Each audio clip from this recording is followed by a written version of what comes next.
Hey, what's up everybody? It's Lids, and we're back for some more Hades 2, and last time we were continuing along with progress toward the new true ending, just that it's gonna take a whole lot of runs before we actually see that through to the end. So that's more of what we're looking to do today. I suppose we can always go with the bonus bones weapon, but unfortunately, since a lot of the prophecies are more or less on hold, at least the big ones, until we reach the new true ending, it does mean there aren't nearly as many things for us to focus on right now. Yes, we do still have the aspect of Medea that we have to finish a run with, but that's not the bonus bones weapon. I think there will probably be a better opportunity to do aspect of Medea, and we did it somewhat recently, so probably still gonna hold off on that, and then still waiting to finish the true ending before we can go back to trying to awaken Hypnos. And then you have various things about us getting various boons and hammer upgrades that we haven't seen before, chaos upgrades and all those types of things, which I suppose we could potentially make more of a point of just go out of our way to pick the ones that we have not taken, especially if we were to do lower fear runs. And those are some of the things that we could consider doing. Otherwise, we do still have some weapons that have yet to be fully upgraded, so there is still something to be said for getting more Nightmare for that. And then there are things like upgrading our Arcana cards. That's mostly getting bones. We can purchase the M Dust to maximize all those. There is an achievement for doing that. And there are some keepsakes here that we either have not used much at all, or ones that we've been intrigued by but haven't really had the chance to fully explore. So it's kind of what I'm thinking about doing this time round. Crystal Figurine is one that I'd like to see maxed out, because it just feels like it's hard to justify this unless and until it is maxed out. And then once you do, I might be a little more open to experimenting again with using the, Judgment Arcana card? Yeah, this one. Doing runs based around this, because it seems like the Circe keepsake and Judgment kind of go hand in hand in many ways, and we also would very much like to upgrade this the last time before we go back to using it, because it benefits greatly from that upgrade. So I think we wait a little bit before we do that stuff, but if we can further rank up the Crystal Figurine, or at least get closer to doing that, that could be a good thing for us to do here. In addition to ideally trying to experiment more and upgrade more the Jeweled Palm and the Calling Card, the two keepsakes that require that you be at the Fate's whim, which means no rerolls and no keepsakes that guarantee specific gods or goddesses are going to show up. And I think we've learned that if you do these early on and then later on in the run use something that guarantees that a specific god or goddess shows up, the game does not retroactively remove the boons or the upgrades, the increased levels that you get from these keepsakes. So theoretically you want to front load them, but on the other hand, I think that Crystal Figurine is also something you're going to want to use early so that you can get the extra Arcana card as soon as possible. So I think we'll probably go this, then ideally if we can squeeze both of these in, and then that gives us the last four. We can still go back to using Knuckle Bones or Luckier Tooth for the final boss fight. As I said, I think we'll go bonus bones here with the axe, and I was intrigued by the aspect of Nurgle. We have used it once before and it was fun, but on the other hand, aspect of Charon, that one has typically been our go-to, especially for the higher fear axe runs, and I think the axe is still one of our lower fear weapons, at least when it comes to the threshold we need to reach for if I'm to serve the night, the Nightmare purposes, and I was just trying to find a way for us to get to 10 fear here, because I've been experimenting more with some of the other approaches, not necessarily just going with all of the rival fights that we could potentially see ourselves doing. So I do think going down in particular, and that is where the axe would want us to go, the first rival fight against Hecate, not that bad, so maybe that is more or less a free 2 points of fear. Then the Return and the Menace, those do really seem to be solid choices there. They aren't worth that much, but it does help, especially when 10 is not a crazy number to reach, so it gets you a decent ways there. Then Forfeit, we tried this at least once before, and it does make it hard, basically impossible, to use the keepsakes that guarantee a specific god or goddess shows up, because that's the one that's going to get bricked, the one exception potentially being Selene. But since we are potentially foregoing the keepsakes of that nature, then maybe we're okay with taking this time around. It is worth 3 fear, so it is quite valuable in that sense. It does also mean, of course, 1 fewer boon per floor, which is unfortunate, but maybe that's still okay. And then I did mix up the Arcana cards here. We have used this set at least once before for when we were using those keepsakes, the ones that require that you don't have any rerolls, so that is the big difference here. We do not have the rerolls from, usually it'd be the champions. Also, because of that, in order to get 5 cards in a row, had to make that happen here, so that means we're getting rid of the boatman, and I do really like this, and without the Charon keepsake either, that also means we're going to have a double whammy of not a lot of gold. So may need to adjust our playstyle to a certain extent for that reason as well, and then threw on strength in part just because we had 4 grasp remaining, and it was really the only thing that I could squeeze in without bricking some of the other cards that have 0 cost to them. So we still have all the rarity here, and sure, if we end up using all of our Death Defiances, then we'll get a damage boost and some extra damage mitigation as well, which hopefully isn't a factor, but is a nice little security blanket. So I guess we'll go Aspect of Charon. I mean, yes, we have used it a lot more than we have the Aspect of Nurgle, but that's also in part why I feel as though if we are going a little bit higher on the fear with the axe, maybe we go with what's familiar instead. So we'll go down here. It does mean, let's see, we don't have to get far to get the Nightmare, which is nice. So even if things go awry later on in the run, we can still get something out of it. Obviously, it's not going to be at the threshold for the Knight's Champion, but that is something that we may or may not actually end up doing, and maybe the axe is not the weapon we'd like to do it with anyway. Oh, I had meant to potentially take a different familiar. I'm pretty sure we have Hecuba, which is probably not what I was looking. Well, actually, it's not the worst thing with this weapon aspect, because we are going to have to use magic pretty aggressively to pull off the combo with the Aspect of Charon, which is all about using a normal cast followed by a charge special. So this is going to do nothing. I do like the Chaos Room right off the bat here. Oh, I thought that I had fully charged that up, and then it turned out that I hadn't. There we are. Yeah, we do need to pick these up. So that is one potentially tricky thing, is that in general, this is a recent thing that we've been doing with that particular fear component. It works quite well when you have close range weapons, because you're going to be more or less right next to the little phantom that you need to walk over to prevent the enemy from respawning. With a weapon aspect such as this that can potentially just clear an entire room almost immediately, it takes a little more of a conscious effort to then run around and make sure that you still get all of those guys and don't accidentally get them to respawn. Chaos right off the bat, obviously that is ideal timing. And ooh, lots of resources here in this Chaos Room, so I'm a big fan of that.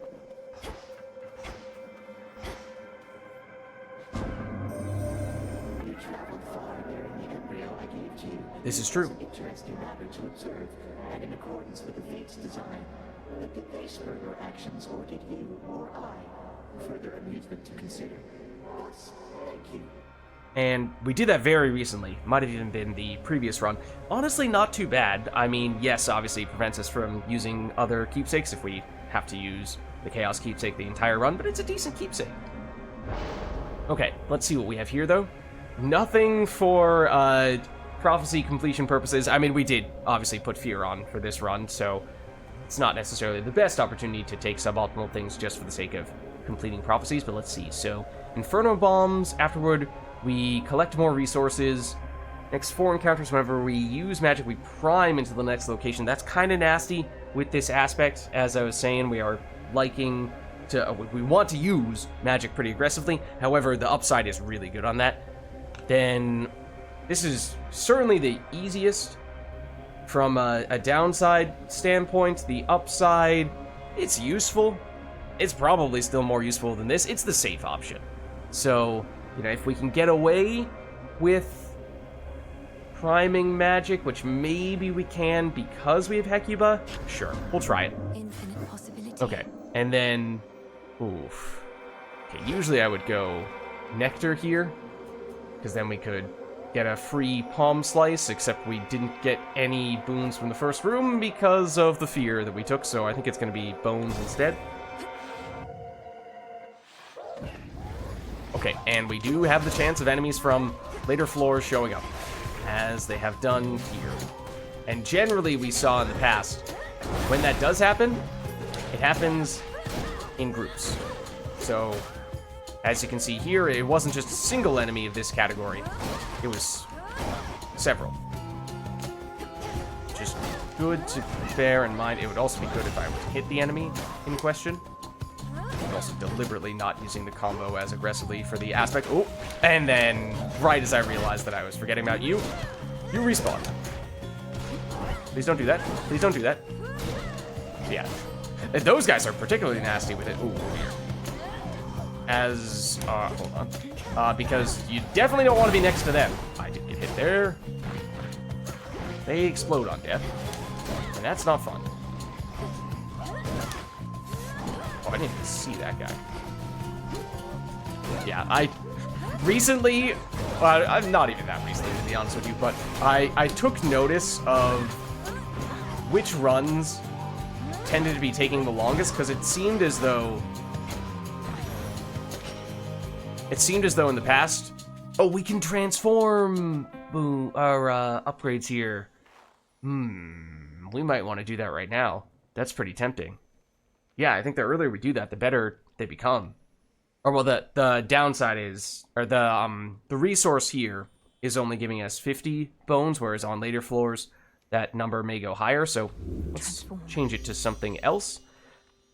Aphrodite, usually I am a big fan, but we are not going to be doing much in the way of close range damage here, so it's a bit of an awkward one with this aspect. Some small weakness for the tall, dark, and brooding types. Prometheus has been getting on my nerves. He's defacing our beautiful mountain. Who is he trying to impress? Okay, let's see. So anything that is specifically for nearby enemies, even if the damage number is ginormous, I am a little concerned that that's just not going to work. This could be really good, though. I mean, ideally, of course, higher rarity, but I think that's a pretty... Magic Restoration is especially useful, given the concerns that we were raising earlier. Yeah. Let's do it. Nab this. Always use more. But yeah, I was just paying a little closer attention to, hey, out of curiosity, which sorts of runs tend to take the longest? Which sorts of runs tend to be... Wastrels. the quickest? The answer, well, I thought that it was, oh, the surface runs just, on average, tend to take longer. At first glance, that seemed to be the case. Then I realized, that might be the case. Oops. That might be the case to a certain extent. But also, it is that, there's a very strong correlation between how many chaos rooms we take and how long the run takes. And that is, I think, in large part because oftentimes when we go into the chaos rooms, we find ourselves taking particular boons that require us, or at least encourage us to play a little bit differently, more cautiously, suboptimally, at least for a short amount of time. Like whenever we take a chaos boon that prevents or makes us take damage if we use an attack or a special or cast, stuff like that, which oftentimes slows us down. All right, we have very little money. I forgot about this. That would be really good, though. Load up on a lot of chaos early. Yeah, there's no way to scrounge up a few more pieces of gold. Nope. So yeah, obviously, the earlier you get the chaos, the more time you have to benefit from it. Why, hello there. Okay, I'm just not gonna risk, getting hit by stuff unnecessarily is more or less what I was about to say. Because if we wanted to, we could play this slowly and just let Artemis do all the work for us. But naturally, I almost immediately get hit by an enemy that I didn't even see. So, whoops. Messed that up.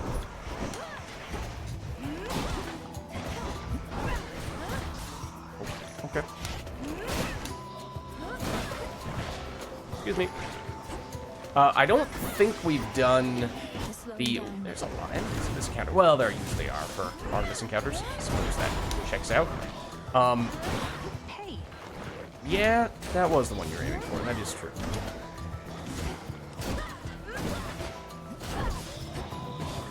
Yeah, I would have really appreciated Artemis if you had gone for this guy first. He was by far the most annoying. Okay. So I think, once again, we're probably transforming this. Transform. Yeah, we'll take it. Maybe not as good as a boon, but that's alright. And basically, you know, that is more or less a way to make up for the lack of boons we're going to get from Olympus managed to take Typhon down. one of our fear options. Maybe with your aid. Probably Sister Selene's too. I guess I wasn't needed up there after all. We drove the monster back, but I don't think we've properly discouraged him. Not yet, at least. Though I have a few ideas. If your ideas involve an arrow in his eye, of which I hear he has a lot, let me know. Moonlight guide you home tonight. Yeah, so I think we've heard this line before from Artemis. This, for what it's worth, is going to be our first run since activating the rewinding of the clock for the new true ending going down. We've done, 2 going up, I think? And we heard that there aren't many changes to the build-up to the new true ending on the surface, but there are more going down. So part of me felt like I kind of wanted to just get through all the non-updates with the surface runs so that we could then focus exclusively on, okay, here are all the new things in the Underworld runs. We could see them one right after the other, and there it's easier to see how it progresses from one run to the next and identifying what changes or, are there new conversations and plot developments that just weren't even there in the past. So, in that way, I'm maybe not thrilled about how we're going back down on this one when we still have a few more surface runs we'll have to do before we're done with those for the new true ending, but maybe that means we'll go back to the surface runs pretty soon after this. Let's see, so here, random foe occasionally becomes marked. If it takes critical damage, this repeats. I'm just thinking about with our weapon aspect, that is something to bear in mind. We cannot easily single out one specific enemy.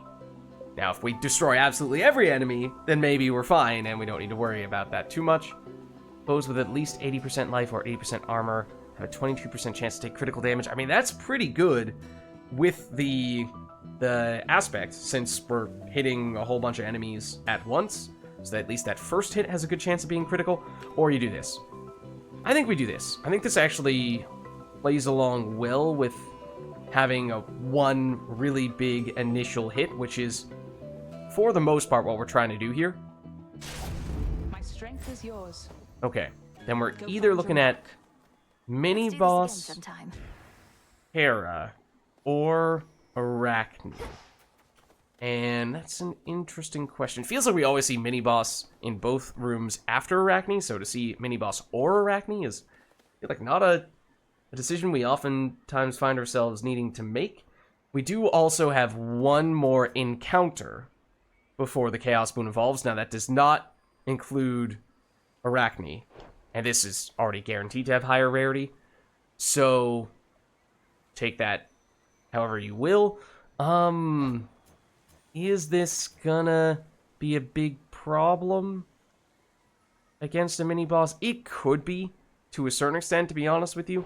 So I might go Arachne. It's not gonna evolve the Chaos Boon, but then I'm just hoping we get a normal, non-mini-boss room afterward. We evolve the Chaos Boon after that, and then if we see a late mini-boss, we feel okay about that.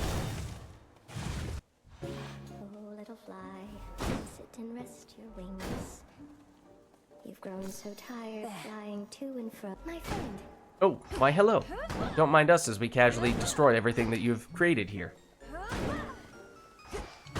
Nothing personal, I swear. Huh, what's that? And that gave us the equivalent of an Earth Boon. Sure thing. Have you been getting anywhere, my friend? I know that whatever you do not give up. But I don't rightly know how close you are to what you mean to achieve. I'm closer than before, but how much further I have left is difficult to say. Your silk has been of so much help. I feel like we may have heard this one as well. I would imagine, what with this being our first downward run as of resetting the ending, that we're probably going to see a lot of repeats on this run, and then it won't be until we get a little further along that we start to see the new stuff, but obviously, I don't know. I am totally just guessing there. I'm glad it has, and figured that it would. Only the very best for you. And one of these nights you'll make it all the way. And maybe with my silk. Been there, done that, Arachne. And it was with this one, no less. Okay, I mean, it does have arguably the biggest upside. I think there might be one other one that has only 5 armor that is probably close. But Obviously, if you can keep the armor long term, it's incredibly useful. This one, we did take a little bit of damage, so getting a little more healing. Well, we do have the healing Arcana, so we're going to be almost at max as soon as we walk out of this room. Gonna be honest with you, this has the most armor, which once upon a time I think meant that we took it a lot just for that reason alone. But just giving us Fate Fabric is is making me very tempted to take this, because we do need that for upgrading some of our Arcana cards. Sure, it's not that difficult to get it if we actually commit our bones to it. It's mostly been a matter of, yeah, prioritizing that over the likes of Nightmare. So, I mean, this would help make up for the lack of gold that we got from dumping the gold keepsake and Arcana cards. So you know what? Sure, we'll try it. But always the risk there is, yep, is this. So what did I say earlier? Always seems like there's a mini-boss after Arachne. Honestly, it might be hard-coded that way. It is probably not a coincidence. In terms of which one of these we like, I mean, they're kind of similar, mechanically. They're both big burst of damage, potentially with a cooldown. Definitely in this case. In this case, it's a little easier to work around that. They both could be really good if we were to get them for our cast. So I'm not sure that we need to be that picky. I think Zeus has generally been a go-to for us. Okay, but in all likelihood, we're going to end up using all of our armor here.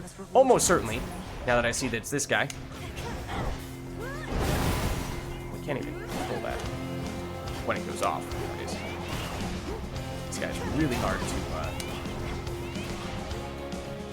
Did we immediately get rid of his armor? Is that the thing? We did? Because I was going to say, he's usually really hard to stun. So he has a really quick combo. And once he starts doing it, not a lot you can do to stop it. But we actually did take him out without losing the armor. So okay, that's at least one more room where we get 5 gold. So we're at least getting 10 total out of the Arachne dress. So I guess it's not the worst case scenario. You are truly one of us, Melinoi. I saw how mightily you fought with my own eyes, even in the face of Typhon's savagery. Your father surely would have been as proud as I. Okay. So... is this his base cast?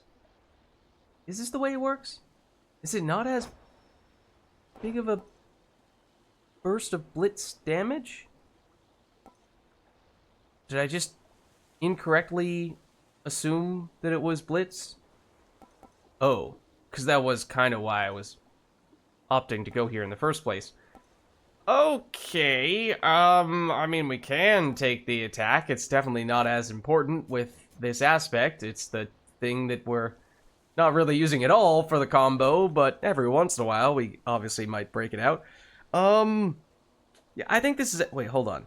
Yes, cause lightning bolts to repeatedly strike one foe at a time in the binding circle. Yeah, this is not what we want. This is a bad one. We want big bursts of damage that hit once, hit hard. We probably should have gone Hephaestus in hindsight, but as I said, I did not remember that one correctly. Ooh, this is very nice, because it's another room with no enemies in it, which means it's another place where we can be guaranteed to just get a little more gold out of this dress. I think we will transform this once again. Transform. Okay, Demeter.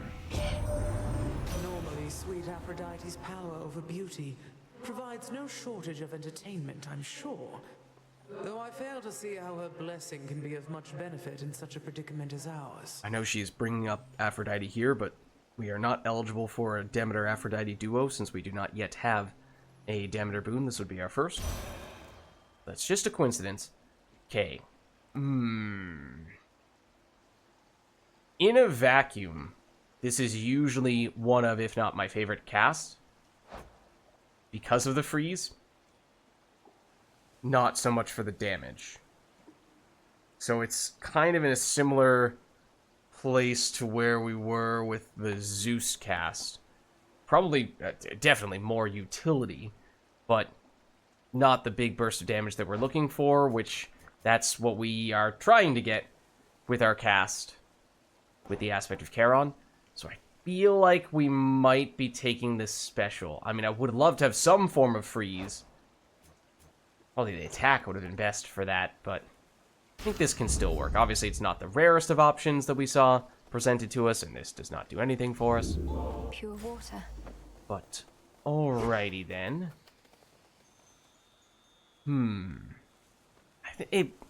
Yeah, it should be the hammer. I do like Demeter, but as I was just saying, we just passed on what would potentially have been her best boon. You are from the next floor, and you are a problem. You are also a problem. Oh. No! Mistakes were made.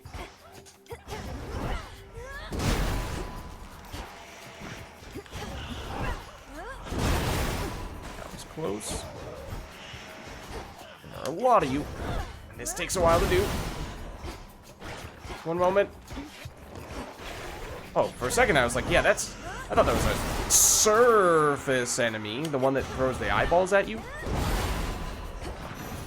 Okay. So every room we can get with this dress is a nice little bonus. At this point, you know, okay, it's at least sort of been worthwhile. Obviously, it could be even better still. Let's see. Nothing for the prophecy completion purposes, but your charge special, it's normal special... Wait. No, it is charge special. It's normal cast that gets transformed into a charge cast, but we are always trying to do charge special, so it fires 2 times in succession. We've seen this before with this aspect. It's incredible. So it's going to take a lot for me to not choose this. I mean, if this also affects how many times we create charge cast, that's also amazing. But I know for sure that we love this. So I am going to take it. If we can get the other one as well, that might be the next best option, and combined, it could be absolutely amazing. Speaking of combined, this is without a doubt going to end up being the place that we end up using all of our armor, but I think it's probably still worth it. It's okay. We've gotten the gold. This time. It's already done a decent job helping to give us more to work with. And circles on the ground, heat-seeking heart projectiles, right? Which, I mean, to be honest, either one of them is going to be a bit of a problem, given how long it takes for us to pull off our combo. Generally, the longer you stay still, the more likely you are to get hit by these, and so whenever you're doing a double room like this, you want to be very mobile. So that's tough. But if we had to choose... might make Aphrodite mad, also in part because I still think Aphrodite might be a little bit of a worse fit for us, although the big thing we're missing right now is the cast, and as we were saying before, Zeus cast is actually not what we want after all. We have it, what, on the attack? We can have that hit twice, we can have it on the dash.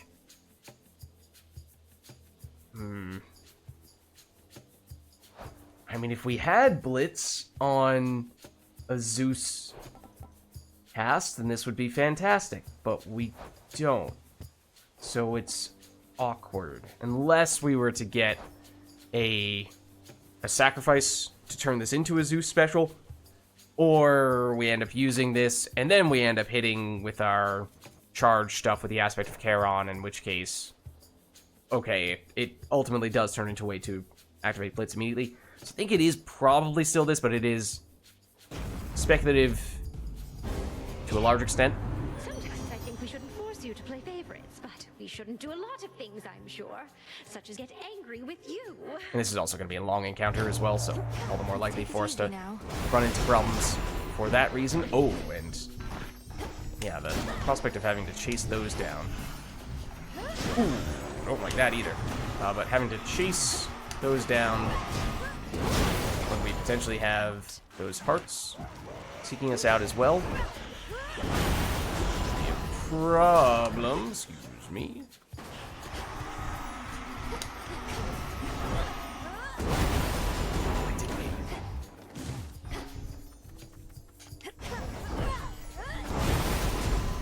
No! You've got to be kidding me. You have got to be kidding me.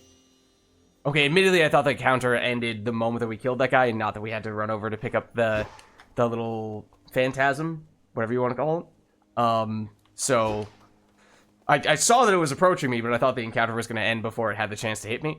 So, okay. Technically, yeah, I could have avoided that, but that one little hit was enough to lose our dress, where it seemed like we just barely done enough to keep it. So, as I said, not the end of the world. We still got at least some value out of it. You know, I'm reminded one thing that unites us, even in the worst of times, is that we all have a bit of a temper around here. Okay, now what can we get here?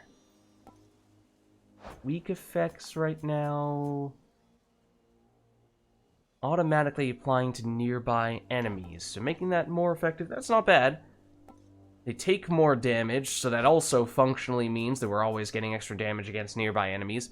But when you factor in that most of the enemies we're hitting are going to be pretty far away, what with the aspect of Charon, yeah, I mean, sure, it'll happen sometimes, but not very often.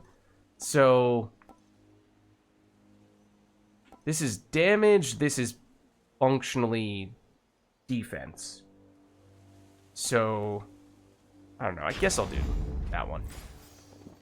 Okay, I do like Hermes, early on especially. Yes, I know we don't have a lot of gold. We have gotten some, courtesy of that dress, but I think this is still more valuable. Whispers. That's a lot of stuff to pick up.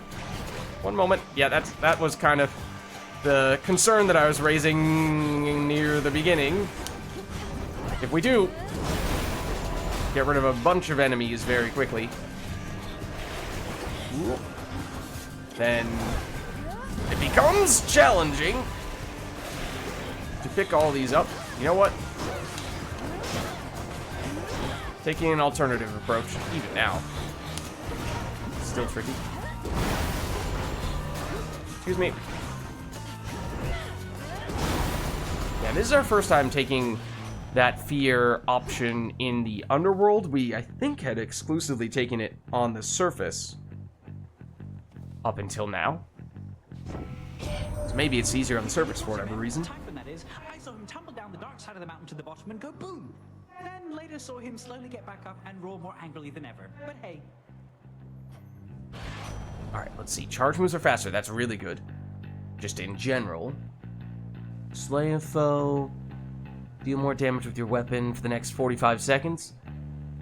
Foe's range shots are slower. Honestly, although these both probably seem way more exciting, just to make up for how we are a sitting duck as we're setting up our combo, like in this room specifically, this would have been really helpful. So maybe I'm just a prisoner of the moment, but that is kind of tempting, and 50% slower is a pretty big deal. But yeah, it probably is you. This sounds great, but I'm just thinking about mechanically, how does that work with the aspect of Charon? Because I would imagine that you do the combo, and even if you kill a bunch of enemies with that combo, you're only going to get the bonus damage applied the next time you use the combo. I kind of doubt that it updates the amount of damage you're going to do in real time. You know, basically, think of how the aspect of Charon basically has a ripple where it erupts into several charged casts. So if you kill a couple of enemies with that first ripple of charged casts, does that mean that the second and third ripple of charged casts already get that bonus damage? Or does the game go, no, you already finished the animation, you already used, or at least you already pressed the inputs to activate this skill, and you therefore locked in the damage calculation when you did that, and only once you reinitiate that skill will we recalculate how much bonus damage you have. So I don't know exactly how that works, but I am theorizing that might be the case, so I think it's actually either this or this. I'm gonna go here. I think that's the more straightforward option, at least.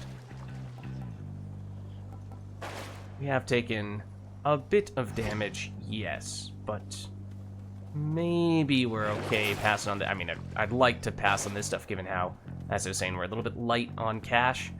And it could also mean if we skip this shop and instead take what is a free palm, because I'm pretty sure this is the penultimate room. Yeah. Then, okay, we haven't really spent any gold on this floor. So does that sort of make up for how we didn't have as much gold to begin with, and we can treat the second, third, and fourth floor more or less as we typically would? Maybe? Maybe. So even if we don't have any great boons to upgrade, I'm not even sure what our top choice would be. Probably the special? I think we still do it, though. Do this, see what our options are. Magic restoration. Not great. Not great. No special here. As I said, the attack, yes. In a vacuum, this is a decent boon, but it's just not what we're trying to do with this aspect, so I don't know that that really helps us all that much. Whereas you or you, I think it probably is you, the magic restoration, because as I said, we are going to be using a fair bit of magic, and we only got common rarity on this, so making up for that a bit by leveling it up, maybe that could be useful. And the other one was what, the damage reduction against nearby, or functionally against nearby enemies, which is not going to be active all that often, so okay. Nothing else in here, so this is Rival Hecate, if I remember correctly. Worth double checking. I believe it is. This is the one rival boss that we opted for, because for the most part, Rival Hecate hasn't been too bad, but who knows? We'll have to see. And from what we'd seen in past boss encounters, when we had used at least the Vow of Menace, it seemed as though the adds that get summoned in these boss fights will never activate the Vow of Menace. They'll never get bumped up to enemies from the next floor. Don't remember if we saw Vow of Return activating on the adds in boss fights or not, though. So that could mean that this is not quite as challenging as it might have otherwise been. You chose to face me thus. Look at that prim posture. We're in the presence of majestic Hecuba herself. How fares my favorite hound? She's very well, and a most capable companion to have at my side.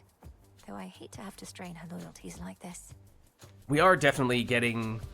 We haven't heard this before, I don't think, but some dialogue that I have to imagine was very far back in the queue, because this is not critically important. And sure, I mean, I guess we actually haven't used Hecuba that much, so I don't know how many opportunities Hecate would have had to have this conversation with us, but we had one earlier with either, I think it was Aphrodite, that seemed very generic, very basic, something you would have expected to have heard a long time ago as well. So, as we're rewinding the clock again, expecting to see a fair bit of dialogue that we've already seen, or in other cases, maybe stuff that's just been in the backlog for a while, because we aren't really pushing new boundaries, at least not until we get further along in this alternate timeline.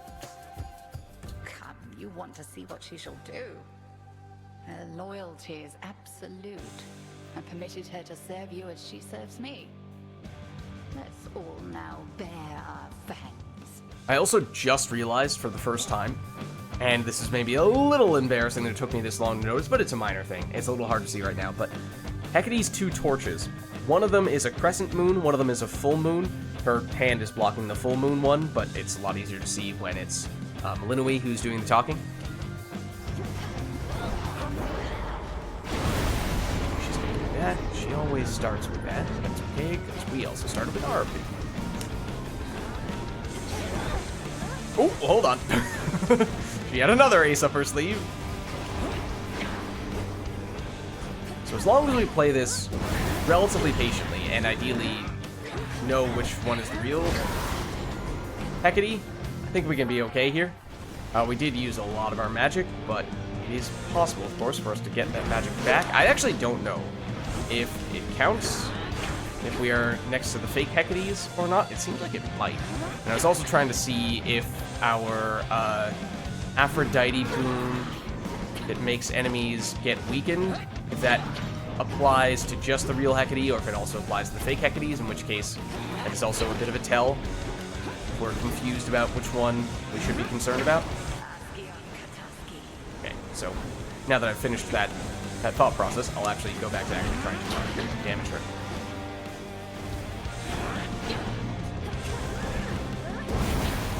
But that was the real one. Nice. I wasn't sure when she teleported at the last second there, but that works well.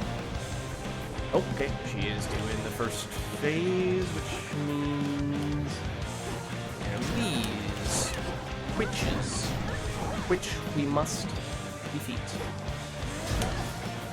This one, Hecate does change what skill she uses when she's in this phase, from one run to the next. This one I think might be the most annoying, because it has a huge area of effect.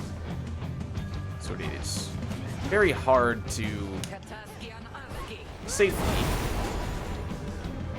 move about, especially if all the witches just absolutely insist on hanging out right next to her. It's really annoying.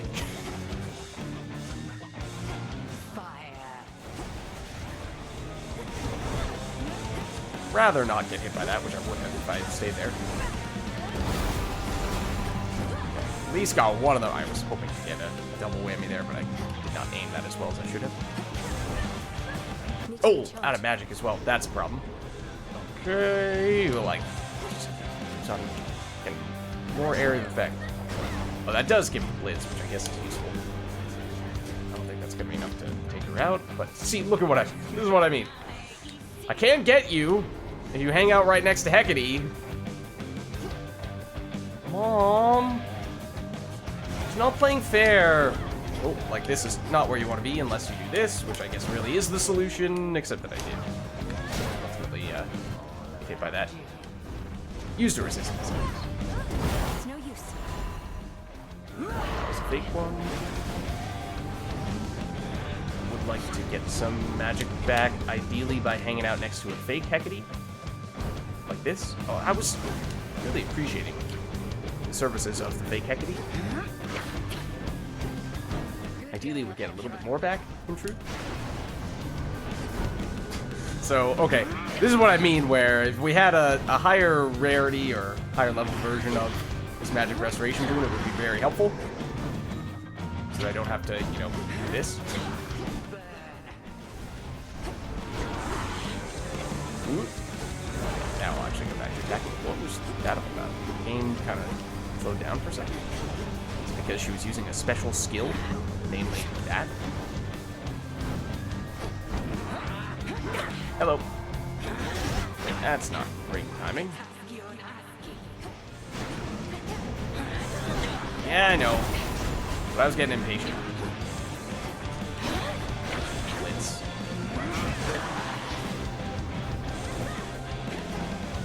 It's still slow, because it is still the axe we're talking about here, but it is not as slow. Oh, I totally lost right where you were. It's my bad. Oh, this is what I mean. We sped up our charge up speed. Oh, that was bad. And yet, it is still very much not fast enough to do this safely, at least. Not unless she cooperates very nicely, like this. Okay, she's obviously going to transform us now. I was hoping I would be able to delay long enough for her to start spawning in some of those witches, and then we could actually get one or two of them. Fortunately, this time, it is actually beneficial that they are not pursuing us very aggressively. Made that a lot more straightforward.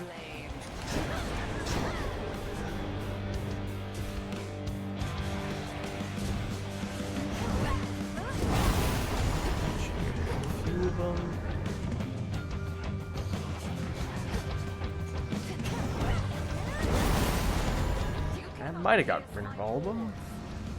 I think it did. Love to be close enough to... Okay, here we go. Excuse me. Just getting some magic back, don't mind me. Nothing personal.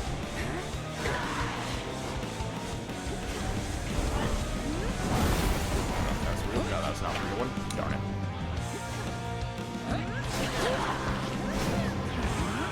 Nope. That. Oh, also, hello, other Hecate. Thank you for letting me farm up some magic.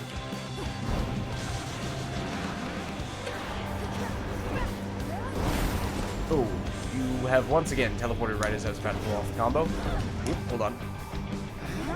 And then the problem is if I have to cancel out, because it doesn't look like a good opportunity to do it, then by that point I have to wait for the cast to come back before I can reuse it. And it probably also means that if I want to, even if I'm just like pausing for a second and then coming back to use the charge special, by that point, yeah, it's going to be either I'm going to get hit or the cast is going to have expired at that point. It did take some damage there, but I think we're still going to be able to heal all that off. So maybe didn't need to play it that safely, to be honest, but there we go. Slow and steady. Yeah, in the grand scheme of things, we didn't take much damage. Okay, but there are the 2 Arcana cards that we get from our keepsake, the Cersei keepsake, and it gave us... what was it? I feel like you're not fitting them all on this page. Am I making that up? There's the one that's named after Artemis. Oh, it was this one. Charge moves are 25% faster! Hey, that's actually really useful. Where was the other one with Artemis, though? Ah, here. Well, you have less than 100% magic. Your attack and special deal more damage to the special. That's useful for... I mean, it's really the cast that we benefit from the most. So unfortunately, that one does not get the bonus. But okay, at least one of those was useful. And we did get more ranks, or at least more experience, whatever you want to call it, on that keepsake. So it's closer to getting ranked up, even if we didn't actually rank it up directly. Okay, so obviously, this is as if it is our first Underworld run, which is pretty crazy how far back we're winding back the clock in that way. So you have to think that means we're still going to see a lot of trash talk from Kronos. But let's... The plan was going to be... Yeah, you will. You will wait. Thank you very much. The plan was going to be to use some combination of these 2 on the next floor. And there's no rival Skilla fight. We just did rival Hecate, so that's not something we need to be especially concerned about. This one has less experience, less ranks. I feel like maybe it makes more sense for us to prioritize this. It's one that gives levels, whereas this one gives the option to rarefy. So let's go with you. Old grudge gained. Oh, right, it also gives us a Hades boon. In your confrontation with Kronos, he takes a burst of damage after 3 seconds. See if he has anything to say about that, huh? Okay, we heal here. Means we can use this if we want, but I ideally would still like to wait on this. That's a pretty nice combo, though. That is a really nice combo for this aspect. I mean, it's basically an extra cast boon worth of damage for 2 floors, 2 whole floors. If we saw this slightly later on in the run and it were applying for the Kronos fight, I would say without a doubt. But given how it's the middle 2 floors, the timing is a little bit awkward. I feel like maybe we're better off saving our money since, again, we don't have that much to work with. Can we gift to you right now, Kronos? No? Oh, what a shame. I know not how you bested the father of all monsters, but all it did was make him angrier. Okay, so obviously this is not what Kronos would have said the first time we encountered him in this situation at the very beginning of the game. What with us having completed a surface run before we ran into him here. So I don't know if we kind of changed up the voice line for that reason. Whereas if we had reset the time and gone with an Underworld run first and seen Kronos before we ever tried defeating and successfully defeated Typhon in this timeline, maybe he would have said something different. I don't know. Alright. But Hecate is down. Should have gotten... I don't remember picking up the Nightmare, but I'm pretty sure we did. I hope we did. Hope I didn't just leave it there on the ground. Okay, let's see. Have we already used all of our options to turn that into a better reward? We may have on the first floor, which again, I think I still stand by. Like, if you really wanted to be picky about it, I guess you could have said, like, well, maybe you keep the bones, because bones are at least useful as a crafting resource, whereas ashes really are not. We could would have potentially benefited more from rerolling this, but what do we have here? What happens if we just blow this up? Oh, that was not what I was looking for. Also, aspect of Charon would be quite interesting in this situation as well. One moment. No! Excuse me. Oh, that's not really where I want that either. I've been trying to break that environmental hazard this entire time, and it has not worked. Okay, and you know what? A little bit of gold, a little bit of enemies. Oh, that did not occur to me that I thought they were all dead. Okay, interestingly, I saw that when there were ones that had the little orbs spawn outside the arena of the map, in places where you can't actually go. I guess we can dash through that, but they just immediately disappeared. You don't have to pick those up. Okay, so yeah, we cannot change this. It gives us a little bit of max life, so I guess that is something. And we could get more of it here, or we could get more bones than we would have gotten on the first floor. So maybe we go with this route. Remember, we still have you. We've not seen a boon, nor are we going to get one in this room, so it's going to be a little bit delayed, but that is going to end up being a factor. Okay, those are enemies from, some of them at least, from the next floor. That is chaos. It's early enough that I wouldn't rule that out. Okay, this is a nasty arena for you to be in, because this is a tiny place.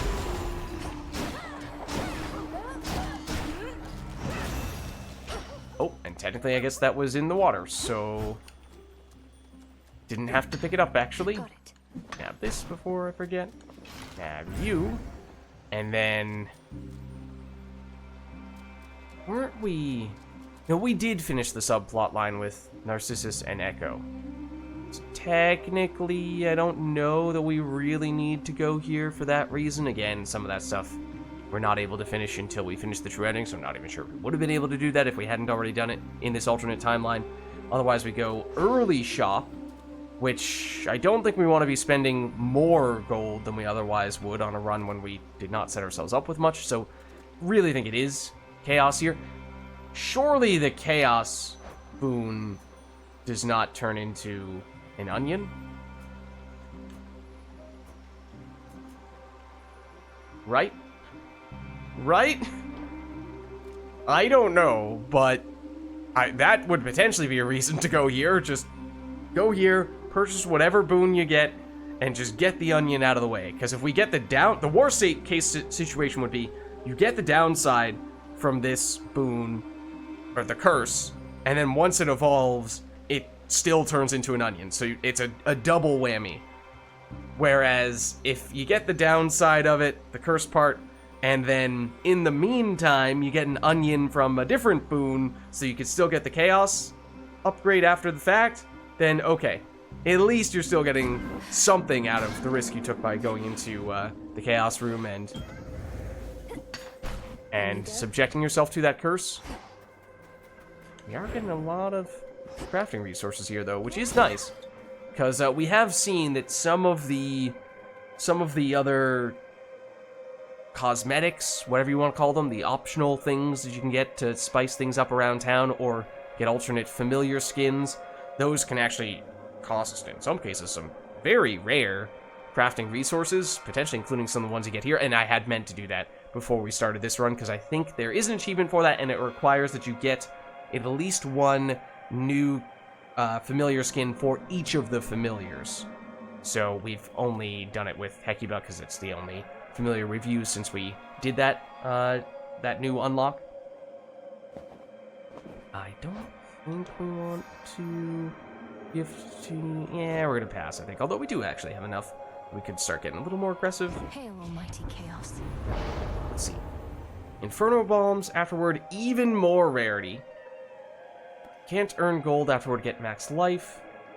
Every time we attack, we take 3 damage. Afterwards, we channel our charge moves 18% faster. We already got something. It was the hammer upgrade. Right, no. Didn't we get something that improved that? We got an Arcana card for it. I thought we got more than that, though. this. It was the Hermes boon. Okay. So, it would start to add up. It is a little tricky not being able to attack. I mean, that is the least important thing for us. The 18%, honestly, is what's giving me pause, because that number is just not as high as I would like it to be, whereas 81%, especially when combined with the 67% here, and I feel like that downside wouldn't be bad with the aspect of Charon, if not for the Vow of Return. That could potentially be a nasty combo. But I kind of just want to go crazy with the rarity, to be honest with you. Oh. Ooh. Mini boss getting onionified. That's unfortunate, because this would be higher rarity guaranteed. I think we go Selene here. We don't have a Hex yet. I think we delay the onion, in this case at least, and we try to get it on a normal boon encounter. So we actually do get some value from the mini-boss. Just remind myself, what downside did we make here? It was the Inferno boss. Okay. That's an enemy from the... Oh my gosh, this is gonna be a nightmare with the Inferno bombs. So, I'm pretty sure the run could have... we could have used a Death Defiance right there if we found ourselves in the wrong place when... Oh dear. Hold on. Run. Everybody run.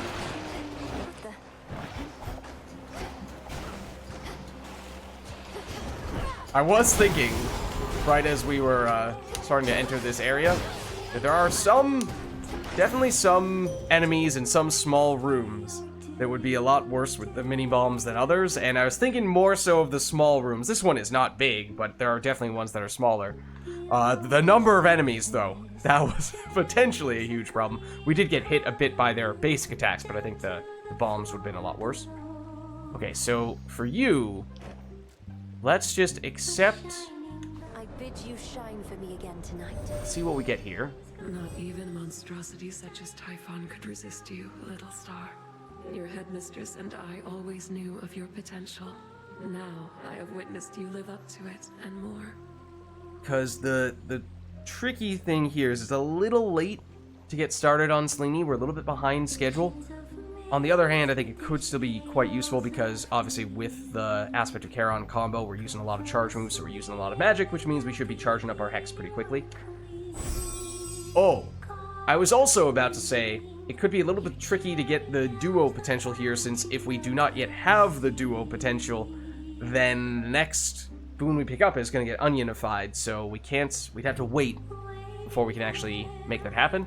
But that's okay, we already have all this stuff. This would be, or the duo potential at least, so this would be with Demeter for the freeze stuff. This would be Zeus for the morph. This would be Aphrodite for the imperviousness. Combined with our weapon aspect, I think this is the best. Because so much of the problem is just creating enough of a window of time to set up the combo. If enemies are much slower, then we can do that much more easily. It does take a lot of magic to use it. Time can be controlled. Well, let's do it. Oh, man. Stop hitting me with the mini-boss onions. No. No. And it would be Hestia, but obviously, since this gets onionified, that's what I was referring to. Like, if we saw a Hex that would combine with Hestia, we would not be able to get the duo Hex just from this room alone. So, I mean, yeah, we can avoid that and get gold. I mean, if we just never pick up a single boon on this floor, then we never get the downside of that fear upgrade, or if you called it up, that fear component on this floor. I mean, in this case, sure, usually in a vacuum, yes, our boon would be a little bit more valuable than gold. In other cases, you know, if there's something that's clearly far worse, then yes, that does come with other side effects as well, but I think I'm still going to do this, because we do also have a pretty important need for the gold as well. Okay, don't forget about those, though. Come moment. You are from the next floor. I see that. Ah, okay, well that was better than getting hit by the Inferno Bombs, I'm pretty sure. I guess we'll still take it. That was not better than getting hit by the Inferno Bombs, though. I'm getting a little bit trapped here.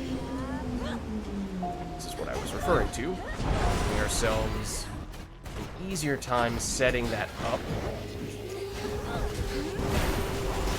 Whoop. More Inferno Bombs. Okay, yeah, those are proving to be a little bit of a problem.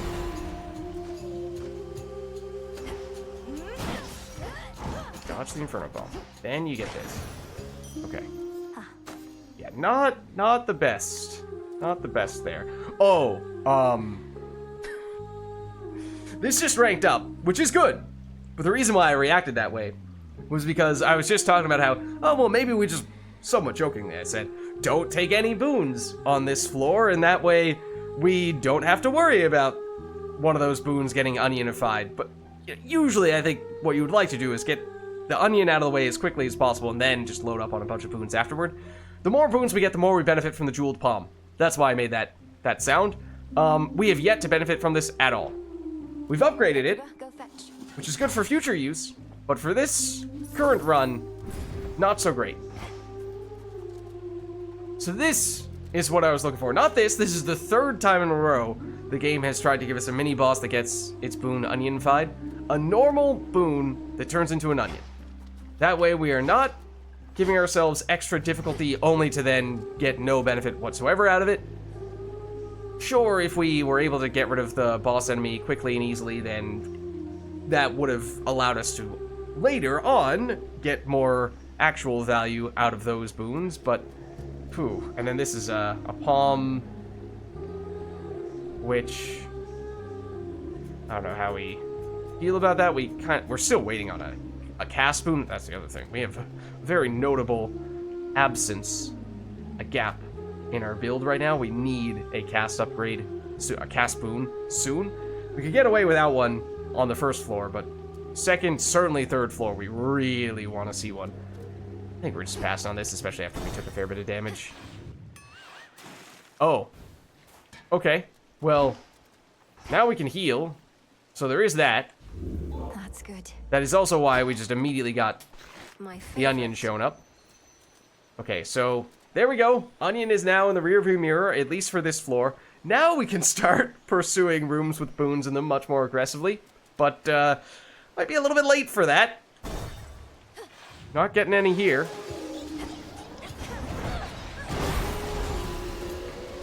That one I would have liked to have immediately... That one too, would have liked to... Okay, well don't dash into that. Would have liked to have immediately disappeared, because I couldn't really stand in that spot, is the problem. Okay, don't walk into that either. See that? Yeah, this is becoming a problem. Okay. Those projectiles that chase after us from the Medusa ladies, it's a bit of a pain as well. Okay, we did drop one of the revenants, or whatever they're called.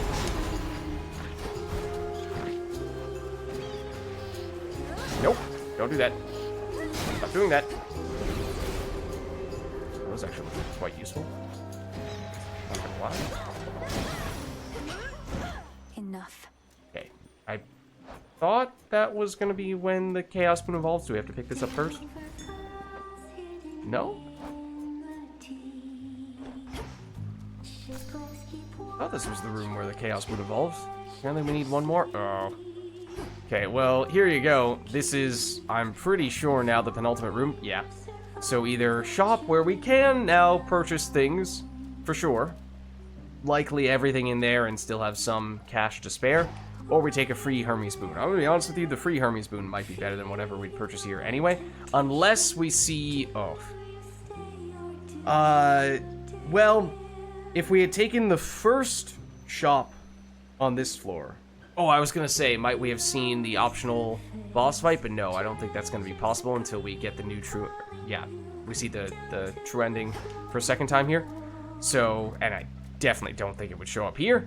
So, that's not a factor. I think we still do this. I think this might be better than what we would have gotten in the shop anyway. And it is free, so we can save up our money. Although at this point, I think we can say pretty safely that saving up money is not a huge concern anymore because we've basically spent nothing.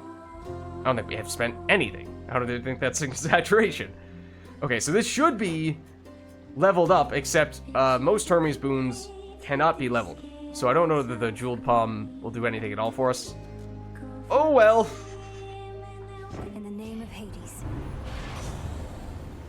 Okay, well this would help for future shops if we had lots of money to spend, but this is maybe not the best run to do that. I think we're looking at Nitro Boost in general. I do really like that. And Hard Target, as I was saying before, really tempting with this weapon aspect. So, we went with the rarity from the Chaos Boon, right? Yeah, I mean, if we had... Yeah. I mean, you could argue for this just because we didn't take the extra charge-up speed from the Chaos room. But I do just really like that one in general. One moment. Let me help you.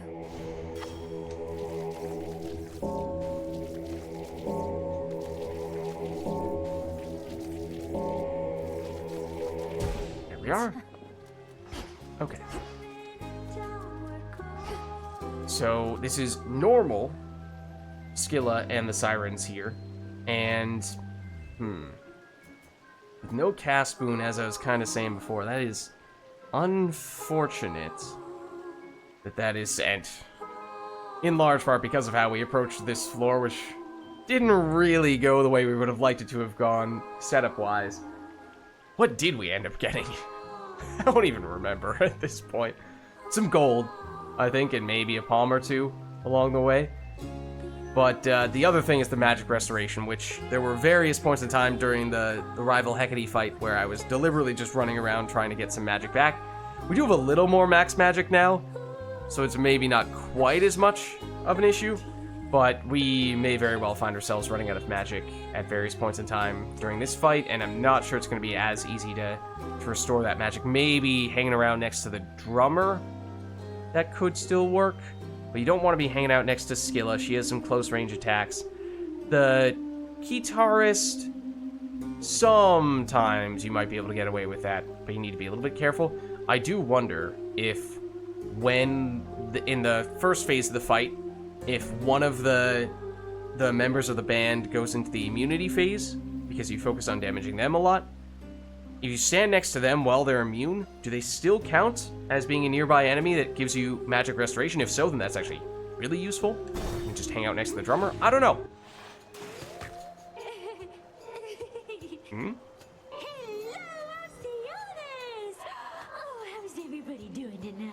You ready for a show? Oh, what? I was not expecting her to just go straight into that. I was gonna say, I wasn't sure if this was gonna be a repeat of the very first time that we faced them. It almost seemed like it. Ooh, with how she was setting that up. Yeah, that was good. Oh, we do the Hex now as well. Right. Yeah, I'm gonna dash through that. I'm gonna try to do this just to get a little bit of magic back. Okay. Oh, that was bad resistance to waste. Ooh. So was that. Wow. Okay, we do have a few more, courtesy of the Hermes boon we picked up. This, that's bad timing. Okay, now she is already down. Didn't seem as though she was giving us magic restoration. No. Okay. Check.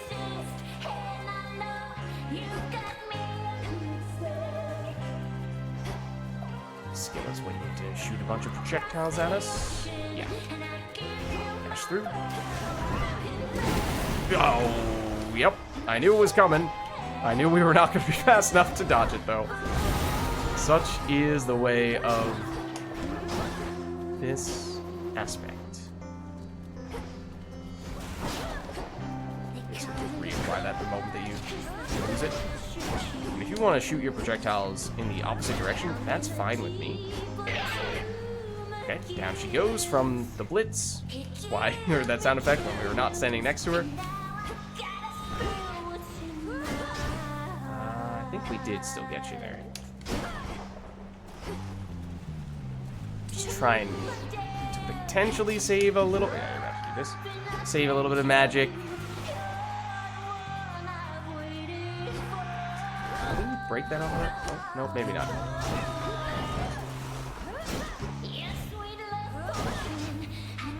Ooh, don't stand there. Like, once she's at half health, that's when she phases, right?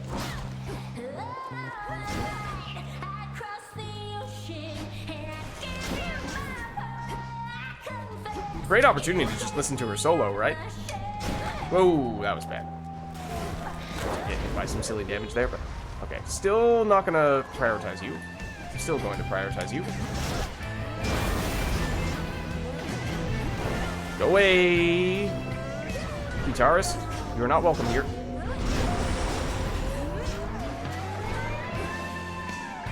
I need to get rid of the drummer because she can do things like this, which are not welcome here. I'm not sure what I was aiming at there, to be honest with you. Oh, she drops an Inferno Bomb as well. Honestly, that was kind of helpful just to confirm that she was down. I'm a little bit stuck right now.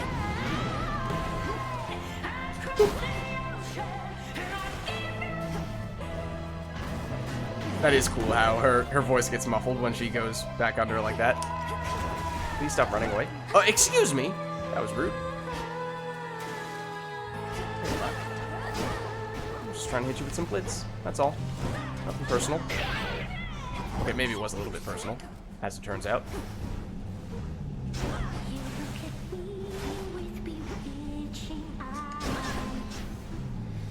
Ooh, okay, hold on. Be a little more patient. Technically, you were the featured artist, which I think is why you're using a few more of those than you would usually use. Okay, can you do your thing? Thank you. Dash through. Okay, now you're gonna get mad at me. Like that. I got... There was a better way around that little area where I was getting a little bit trapped. Okay, I think I'm gonna save the Hex, or oop, when she does phase. Yeah, I basically just went around the short way when she was chasing me down last time. Not the right move. Okay, so now drop this, do this, do this.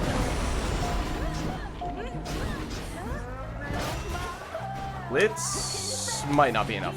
Oh, oh my goodness. The number of Inferno Bombs that could drop here, terrifying. As soon as this animation is over, run. Technically, the Chaos Boon just evolved, but still. Peace and quiet. Just to play it safe. Okay. Just to be sure. That could have been lethal. Alright, so there we go. Took a little bit of damage, but we, once again, should be able to heal that off. Unfortunately, long-term, the things that we got from this floor were not great, and the Jeweled Palm did not do a single thing for us, because the one boon that we did pick up did not end up being something that can be leveled. So, okay, future use.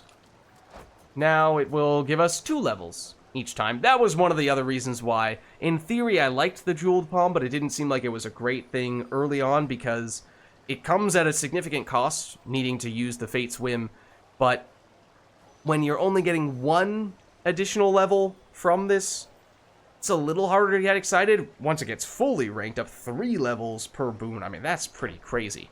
At that point, you know, it is probably, arguably, the most powerful keepsake in the game, at least, you know, long term, as it builds up value, the more boons that you get. Obviously, the reason is that it comes with much more of a downside than the other boons typically would. Okay, or the other keepsakes typically would. Alongside this guy, which, I mean, technically, there's no reason why you have to switch off of it from one floor to the next. So I was thinking we were going to use this to help rarefy stuff, although, bear in mind that we, especially with that Chaos Boon that just evolved, we now have 67 plus 81% increased rarity, so yeah, we've almost 150% increased rarity. In fact, if you factor in this, and I think there's another one as well, we have like 200% increased rarity. So Which one would help? you can't usually get a heroic rarity boon right off the bat, but we should have a really high percentage chance of seeing epic rarity boons show up. So if we wanted to, we could use this to rarify from epic into, from epic into heroic. And technically, we've learned that the way this works is it rarefies whatever you pick by 1 tier, but you can use it multiple times on the same boon to bump it up multiple tiers, or you can obviously split it across multiple different boons if you want. But what I'm getting at is, we could stick with this instead of switching to this, and you could probably make a pretty decent case for that because of how much item rarity we have right now. So maybe we do stick with the Jeweled Palm, and on this floor, we will try to actually get some use out of it. And then on the last floor, if we want to, we can switch over to one of these guys against Krotos. So I think we're sticking with it. And, okay, now this becomes interesting, because this means that it applies for the rest of the run, except on this mini shop, you are not giving us anything that combines with you. So I think we're just passing altogether. I mean, unless we want to get a little bit of Nah, we'll save our cash just in case. Big drop. So yeah, the first boon that we pick up is, once again, going to become Onionified. But rather than delaying that, and then delaying that because we didn't want to mess with a boon that was supposed to be high rarity, only to then find that the next boon would also be high rarity and would be Onionified, and that happened to us at least 2, potentially 3 times. We just opted into a normal rarity boon instead. We ended up getting almost no boons on that floor, and that's why we got basically no value out of you. So hoping that we can get some boons from you that actually increase in level. Not gonna happen on this room, though. Okay. So, let's see... Hold on. Stay where you are. Stay where you are. Flourish. As I do this, check what other things might be of note. I do see you. Nab that. Let's nab the mini Selene. It's also guarded. Did not do the best job aiming that. Either the first time or the second time. It's just a little one, I think. And we can see, yes, the duo, and this one, it basically adds damage to what would have otherwise just been pure debuff and slow.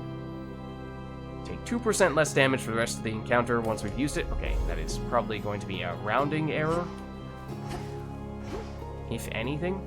I am going to go life first, then hammer, in case we do see any echo in the next area. Oh. As I've often said, I do think Echo, for the most part, tends to only show up later on. I'm also kind of deliberately doing this right now, finding these optional enemies, because I did use up most of our magic in order to get the optional enemies down earlier on. Now, by just doing this with basic attacks, we're at least doing a little bit better on that front. So, okay, let's... This sometimes gives us magic back, doesn't it? Which actually wouldn't be the worst thing right now, but that's okay. We'll do this first.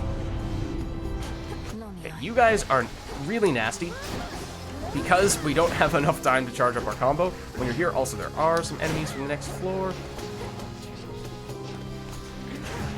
This can obviously happen.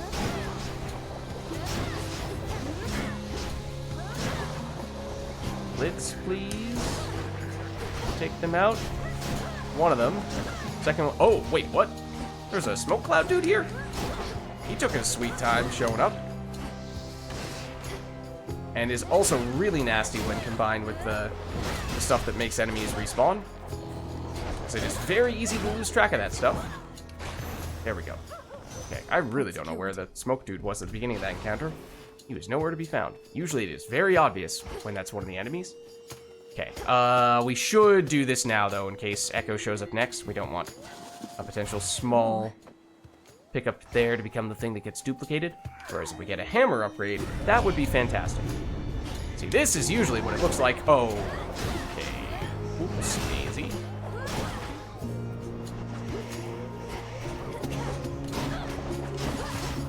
as also I'm realizing a bit of a problem when we have very slow moves. Oops. Deliberately been saving this, hello. This Hex. But you know, I probably should just break it out here. Because now the encounter's over. Okay, so we saw a really nice hammer upgrade. It was this that we were saying. Oh, that's tough. Oh, that's tough. Those are both pretty great. Faster charge speed would be really nice. I don't know if this affects how many blasts you get from the aspect or not. Whereas this just makes it a lot easier to use the combo. We have already passed on at least one other way to speed it up. We do have one, but I think this could be a really big difference maker. The mighty moonstone axe. Let's see. That's nice. That is really the greatest weakness of the build, is that it just takes a long time before it can do its thing. So history repeats itself, huh? I mean, I don't want to go here and get a bad boon from a mini-boss. Not to mention, usually Echo's in the third room, and if the most recent item we picked up is an onion, does Echo give us the option to duplicate the onion? Obviously, I don't want that. But do we take what we learned from the previous floor and say, alright, you just bite the bullet now, you just get it out of the way, even if it's a mini-boss, even if that means what's supposed to be a higher rarity boon, you're getting absolutely nothing out of. I mean, even just a normal boon is probably going to be higher rarity than whatever we would have seen from just a standard run with a mini-boss encounter, given the combination of these two. But if we actually were able to get these two with a mini-boss that is not going to give us a boon that immediately turns into an onion, then just imagine how much rarity we would have. So, I guess we do it. Which one's it going to be?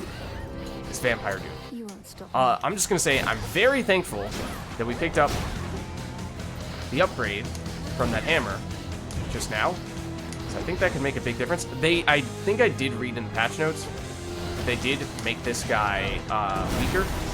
His healing, I think, is less significant relative to what it once was, which used to be like basically full heal whenever he hits you, which is not a fun time.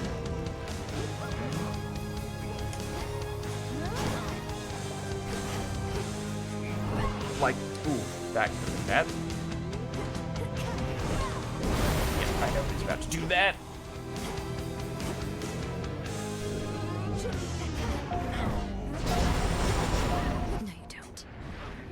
No, you don't, buddy old pal. I don't know where you went. You may have actually still got hit by that, which I do appreciate. Out of magic. That's unfortunate. Hit and run. And blitz. Ideally.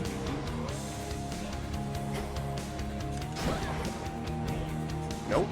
Please note. Yeah, it's a two-hit combo. Blitz, please. Apply. It's not going to be enough by itself, I don't think. No. What happened to my attack button that I pressed and yet nothing happened? I'd like a refund, please.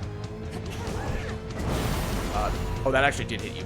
Okay, I was going to say, I wasn't sure if I totally messed up the timing of that. Did you heal from that? I hope not, because that made the difference between living and dying. It was the difference between living and dying, so I'm pretty sure you did heal. This blitz should get you.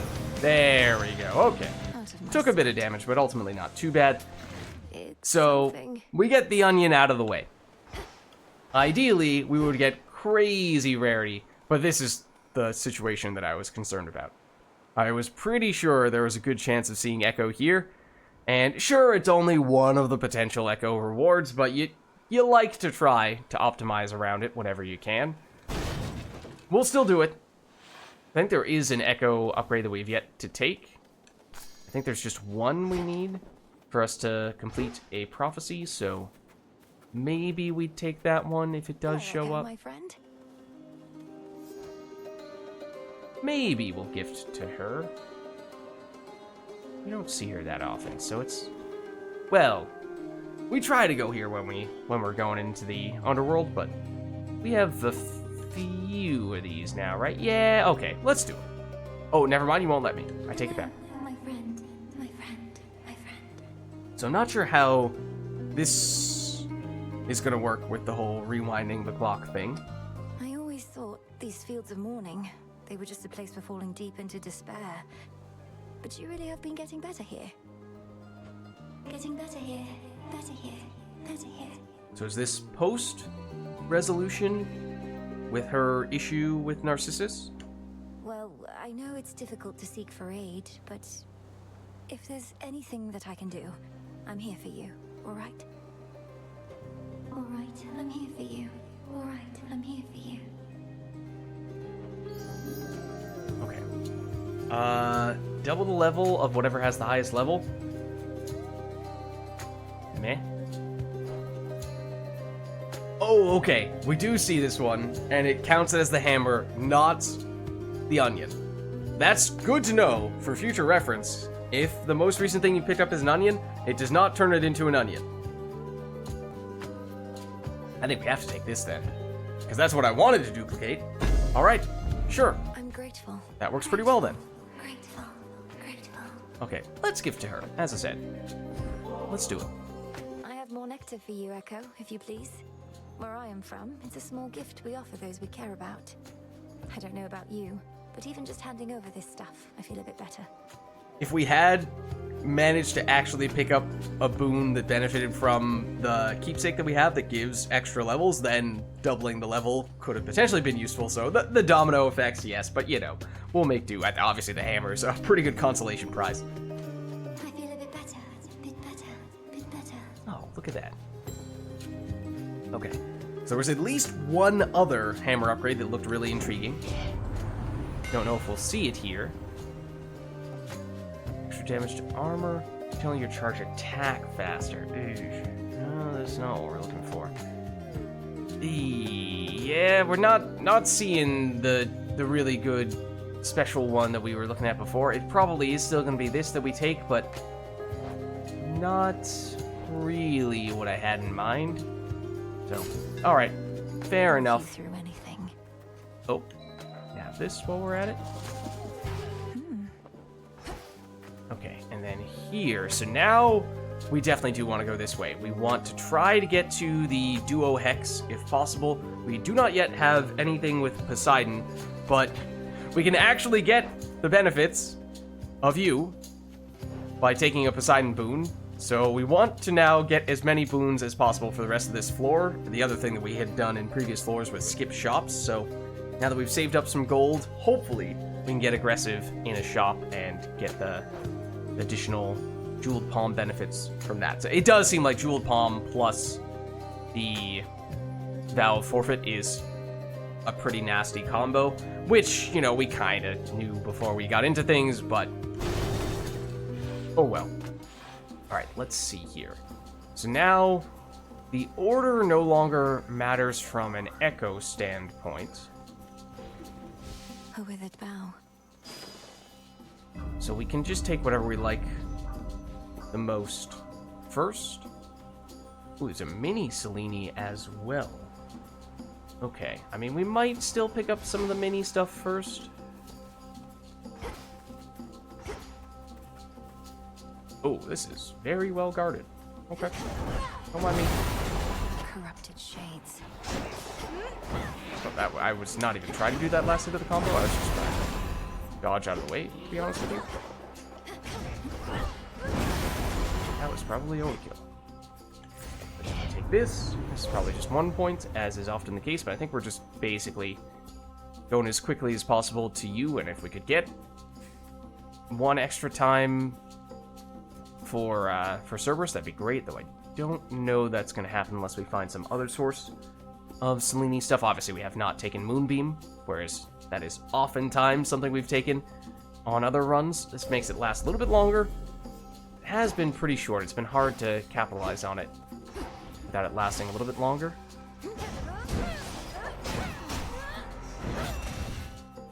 Hello, friend. Spoiler alert. I actually was not your friend. I was lying to you.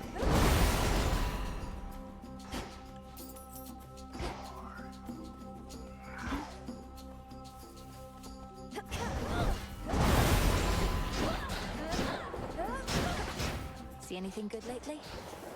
I'm not what? Not sure who she's talking to there.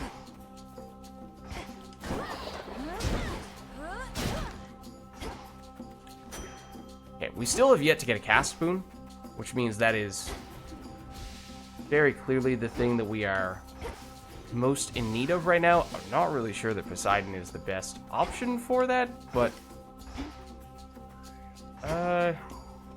might still take this first. A sorrow spiller. Okay, that's annoying. But fortunately, I'm pretty sure I walked into Brambles what happened there, but I did get rid of the annoying dude. One moment, I'm trying to get there. Oh, those are enemies from the next floor? Okay. Get rid of any other ones. Oh, that's also an enemy from the next floor. Did the optional enemies like this? Ow. Did they ever respawn? Or did they just not do that? Are they sort of in a different category?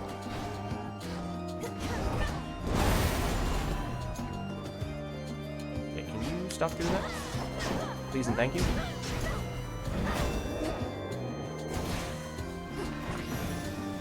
Now, if those... Ooh. If those freeze us, that's going to be a problem for picking up the Revenants, I'm realizing. So yeah, it does kind of feel like that is a better option for the surface rather than the underworld, which is seemingly what you would think, a rare case. Starts with 40% charge. That is useful. But since the surface is generally more difficult than the underworld, you would think that most of the fear factors would be more of an issue on the surface, but oddly enough, I don't think that's the case for this one. Okay, during your hex, you move and strike 30% faster. If that includes charge up stuff, that's very useful. And then we actually get damage while we're using the hex. That's big. So we now have the duo. Not really sure what we want to upgrade with the palm. If we were to get a Poseidon cast, it could be that. But I feel like even if we see a Poseidon cast, I might still turn it down because I'm really not sure that Poseidon is who we're looking for here. You, I hate. Especially because you have a magnetizing effect on that move. Okay, you are armorless now, which is very useful. That means now we can do this.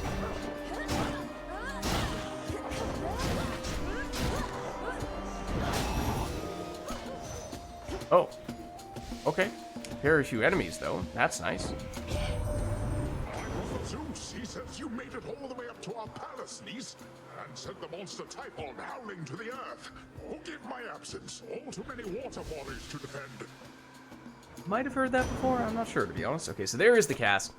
So he is, well, the Poseidon casts. They do a burst of damage.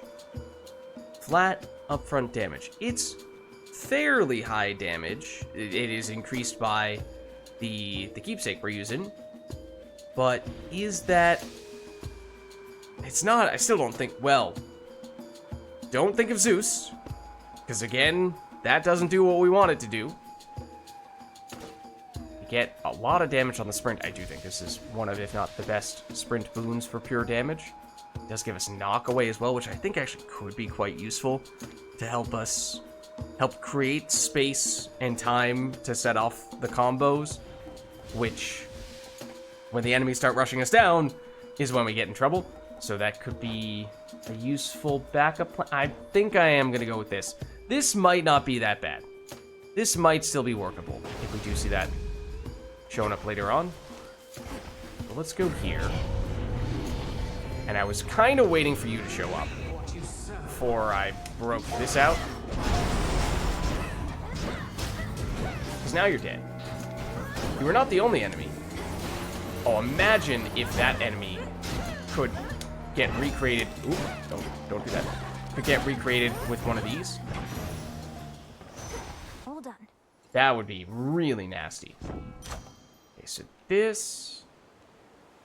Honestly, I think it's still this. The magic restoration is pretty important. And the common rarityness of that should have done it. was a bit of an issue. Okay, yeah, this is the...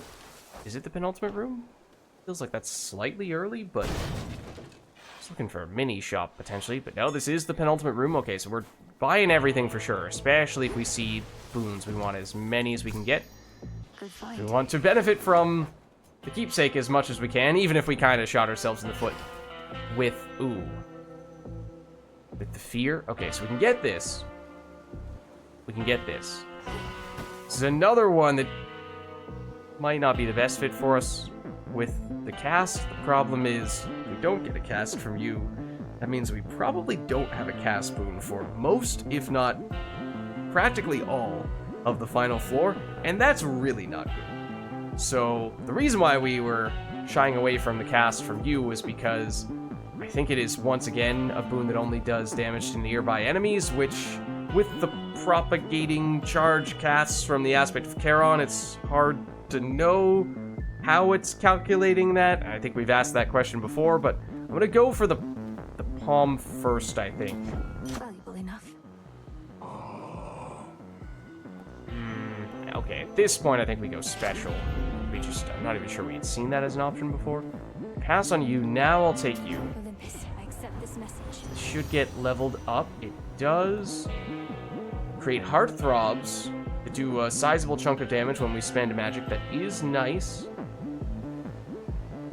Drags foes toward the center. That is an interesting idea with this aspect. It does not only work against nearby enemies. This is supposed to be the thing that magnetizes the enemy, so you can then follow up with your big close range damage Aphrodite boons. So just this alone is maybe not the best, but I mean, we've been saying that a lot. I really like this, though. I think this is very interesting for what we're doing here. How much? We need to spend 40. We can test how much it costs here. 45. Perfect. Okay, so we should get one of those every time we use the combo. So I like that. I just don't like how we don't have a cast boon. And yes, I'm being really picky with the cast boon because it's really important. But at a certain point, we just need to get a cast boon and settle for whatever it is. Because we can't go into the Chronos fight with no cast boon. Hopefully we can still get by on what is a base Cerberus fight without a cast boon, but we shall see. What is it you think you're guarding, I would like to dash you.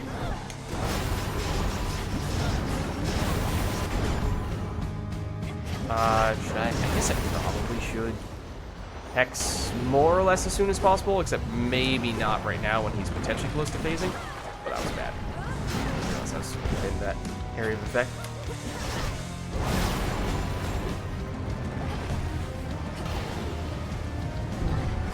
Excuse me. No, no, I'm not trying to stand there. And you're also making me very sad with these smoke clouds. Yeah, I was waiting for this. Oh, you can be from the next floor. Okay, we had never seen that happen before with ads from a boss fight. So that is good to know. I was incorrectly assuming that this could not happen.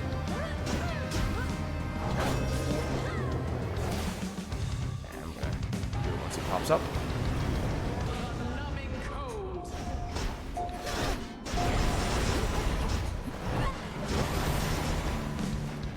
Ran away. Probably means you're about to hit the flamethrower. Nope, or that.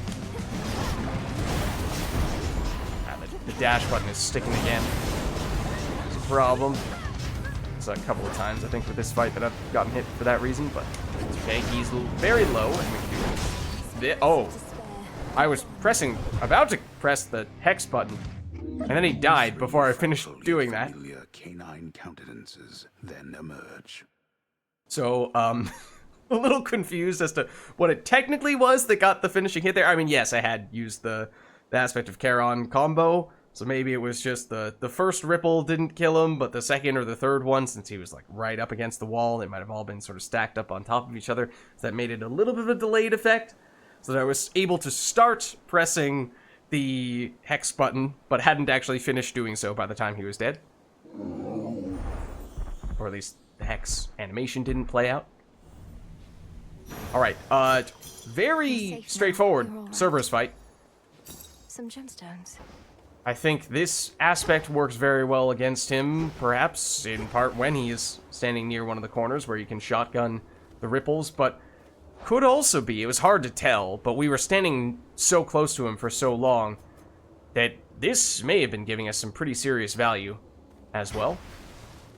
Okay, so we will head down, and yes, at this point, I'm just checking for other things in this room, but not seeing any.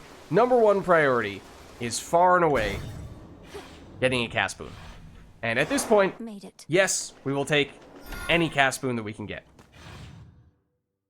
Probably. Maybe. The pool of purging is restored. Yeah, see, this was the weird thing. We saw a run or two, maybe a few runs ago, an incantation that enabled these pools of purging on this floor, and I could have sworn we had these here for a long time. So I didn't know where that was coming from. Did we somehow lose it and then regain it? I don't get it. I don't get it. Okay, so we've not used any Death Defiances, so we're doing pretty well from a life standpoint. Well, our max life is not that high right now. I ideally would like to see that go a little bit higher up. But other than that, I bring that up because we can obviously get functionally more life by using the Luckier Tooth or the Knuckle Bones. And yes, take less damage is almost as if we have more life, also dealing damage. Oh, also remember, I think we still keep this even though we've... Well, we are going to dump you eventually. Probably right now. But it did also give us this, which is going to give us a little burst of damage against Chronos. So if you combine that with this, which I'm not sure if we've ever done before. I think we were talking about it at one point, but it does kind of intrigue me. Chronos does phase, giving himself some damage. I mean, he gets invulnerability, like a little shield. I think in increments of 25% life. It's the halfway point when he starts doing the double and triple attacks. So that's usually the part that is most notable and that I talk about the most. But technically, if you have a really big move that you're trying to use, like some of the hexes, or in this case, if you're trying to stack a burst of 15% damage with a burst of 20% damage, then I'm not sure if we're going to get what would theoretically be 35% damage, or if it's going to cut us off at only 25, because that would mean we're getting significantly less value out of that. But we can do it in the name of science. I think we're still okay with that. I mean, even if we don't get huge value from the damage from Knuckle Bones, the damage mitigation is still solid. So, yeah, Luckier Tooth is probably safer for that reason, in case this doesn't give us the full value, but it's still not a bad keepsake by any means. And let's just see how close this became to getting its third rank. I mean, yeah, I think it's still going to take 2 more floors to get it up to rank 3, but it should be a fair bit stronger than it was at rank 1. And so, yeah, now these are both at exactly the same amount of progression. So, okay. We didn't get that much of a direct benefit out of it, but we did at least give it more experience. Let's see here. Not helpful in the least. I mean, honestly, although this has been... We have leaned on the magic restoration, it has not been very much. So, you could make the case for selling this just to free up the magic restoration boon slot, and then try to get a better one, or a higher rarity version of the same one, at some point in this floor. But that's obviously a little risky, and we still are going to get an onion for the first boon. So that does make things tricky here, and for that reason, I don't think we can afford to go that route. Unseen. I'm in. Okay. I'm curious I was just thinking. We have this, which came from using the keepsake from Hades. And this might have been more likely if we had actually kept it on this floor. But if we were to encounter Hades on this run, usually you would not have access to his keepsake, you would not have access to already getting one of his boons before you have finished the true ending. And in this alternate timeline, we've not yet finished the true ending. So I was just wondering if there would be any sort of unusual things that would happen if we were to encounter Hades on this run, but yeah, maybe that is the case, but more likely if you actually had that keepsake still equipped, that he might say something about it, like, where did you get that? How did you get that? Ever-shifting chambers, realign. Yeah, and I'm also just thinking about how we obviously opted for the 2 rooms, or two chaos upgrades that gave us extra rarity on our boons. We were thinking, oh, well, that'd be so cool if we had unlimited rarity. That'd be awesome. Except that's another situation where because we had the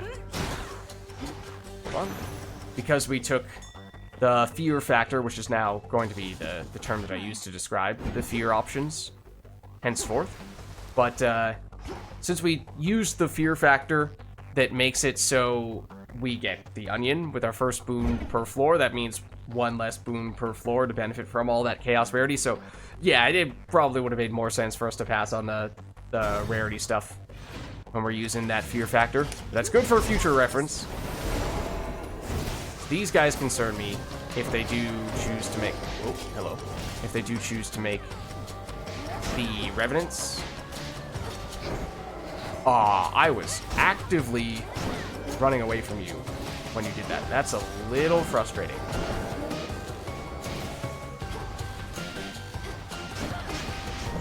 Maybe it's because the Poseidon didn't actually knock you away from me, and because I was trying to run at that point in time, it actually meant that I was almost running into you, in a way. Okay, so I really want to get at least 1 optional room with a boon in it, so that way we can get rid of the onion, and at least in the super shop, we'd have a chance of getting a cast boon. If not, then potentially even another optional room that has boons in it, but thus far it's just been full speed ahead. Ooh, oh, I hate this room. I remember this room. This room is nasty. It has a bunch of these guys in it. Oh, I want this. Excuse me. It could be that the melee guys are a bit of a problem when combined with that Poseidon boon. The dash. Because it naturally knocks them away, which means even though you think you're running away from them, you may actually be running toward them. Okay, but there we go. That room is done. We do have Hades. We will definitely go there. Double checking. Don't need you, but we'll take you nonetheless. Okay, so there's a small chance he'll say something. It'd be really cool if he did, but I feel like even if he doesn't, we can't really say definitively that that's not a thing, because we don't have the keepsake equipped right now. Hecuba. Thanks, little one. And I assume that also means we are not allowed to pet you, unfortunately. But let's start with you. Not allowed to give to him right now either, which may again because we're rewinding the clock here. What news of Typhon recently, daughter? Zeus used to boast of how he vanquished that monstrosity alone. Now I imagine more of a concerted effort is required. Yeah, this is probably something we've heard before. Or if not, at least, isn't referring to the very niche situation we find ourselves in right now. Father, if you bear some grudge with Uncle Zeus, that's only to the benefit of all our enemies. Typhon yet threatens the mountaintop. He can be driven back, but never for long. We buried him under a mountain once. No ordinary show of strength, for other methods failed. Well, I trust my brother has some sort of plan. He never lacked for those. Okay. Can we get the same boon from him twice? Surely not, right? This is pretty tempting. It's not really the cast boon that I had in mind. I am kind of curious to see how, if at all, it combines with this aspect. But it might... you know? Let's do it. It does mean that it fires forward, which... I think that was a mistake. I had this little flicker of a thought in the back of my mind of like, you know, this might not be a good idea because, yeah, rather than dropping the cast right in front of us, we have to wait for it to get somewhere and then we can do the combo. Except, okay, I mean, I guess since it takes us long enough to do the charge special, that's really may not be a problem. Okay, well now we don't have enough magic to continue doing the test anyway. But what about this? Can we pet / talk to Cerberus? That is the key question. Notoriously vicious Cerberus sits vigilantly by his master's side. No. I'd rather keep my hand. Yeah. Kind of thought that might have been the case. Alright, well, we've not had any optional boon rooms. At least standard boon rooms, that is. One moment. Nope, I see that. Ah, I still was not. I knew it was coming and it was pressing the dodge button, but still not fast enough. The animation is too slow. Dodge out of that. Bully you into the trap, maybe? Possibly? Not really. Tried. What? He was immune! I was trying to bully him with just the dash move, and that was not working. Let's do this. Probably should do this. Oh. Oops. What? Excuse me. I absolutely picked that up. Thank you very much. And then you decided, nah, never mind. I'm going to ignore the fact that you picked that up and instead just choose to spawn in regardless. Okay, we've, what, 10? Yeah, it's close, but not quite close enough to getting that. That's unfortunate. Oh. Ooh. That was mean.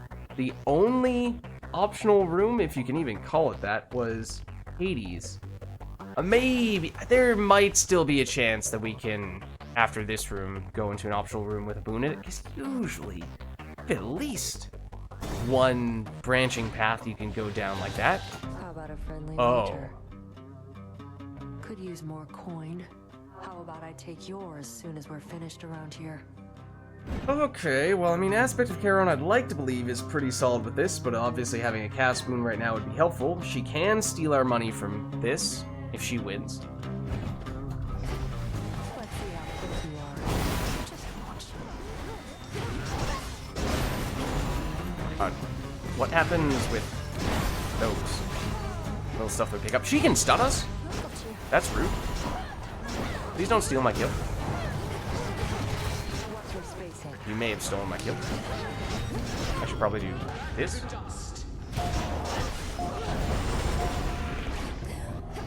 Okay, picking up the little revenant does not count as a kill, which is probably to be expected. Just a her. She is starting to catch up, in part because I'm doing the combo less. Okay. Oh, well, there you go. Oops. I guess that is one way to... You could deliberately extend it if you were losing. I don't know if she ever makes them when she kills them, though. Yeah, she did end up getting that kill anyway, but that's alright. We ended up winning. She took the... Okay, honestly, that's fine. She took the room to the shop. I should have had that on my radar, that we needed to quickly decide which room we wanted to go into. That's okay. She took the room that I did not want to go into, because that means it's a mini-boss. Yes, it is a palm... Or rather, an onion mini-boss, so it stinks from that standpoint, but it means by the time we get to the mini-shop after this, we will no longer have the onion in effect, so we can hopefully still get a cast boon.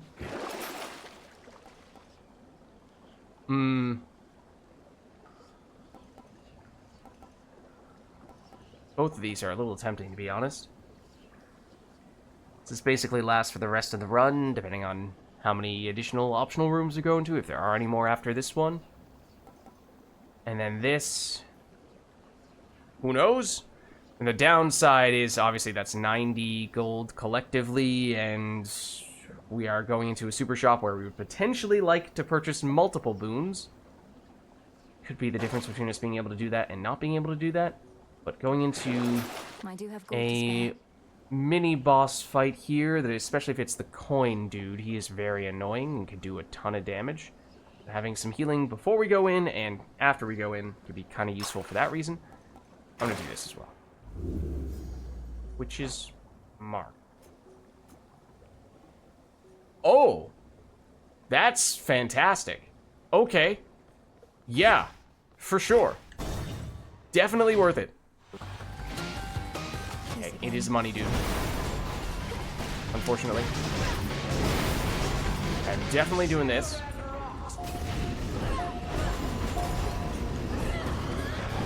Nope, not like that. Not like that. Come on. Get rid of his armor. That's the key. Get rid of his armor. Get rid of his armor. Nope. Okay, now don't get hit by these guys, but then you can do... No, stop doing that. Stop doing that. Please just get unlocked instead. Also, if I could just dodge through this, that'd be great. Pull you with the dash while we're at it as well. There we go.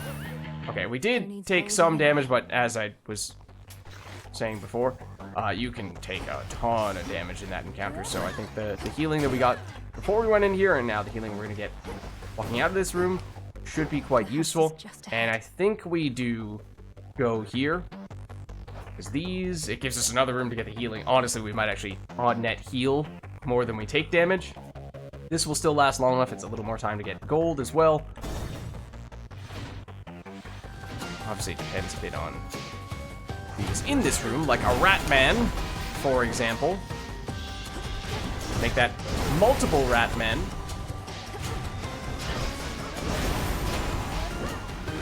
Ooh, that's yeah, a lot of rat men. Let's do this maybe, and then while we're doing that, let's just quickly do this, and then do that maybe, and then do that maybe, and then run out of magic, but kill you anyway. Okay, so yeah, I don't think we took any damage, which means on net we got life back, and obviously we get this too, which is quite useful because that means we get an extra version of the God-sent hex in the Kronos fight. That should be very useful.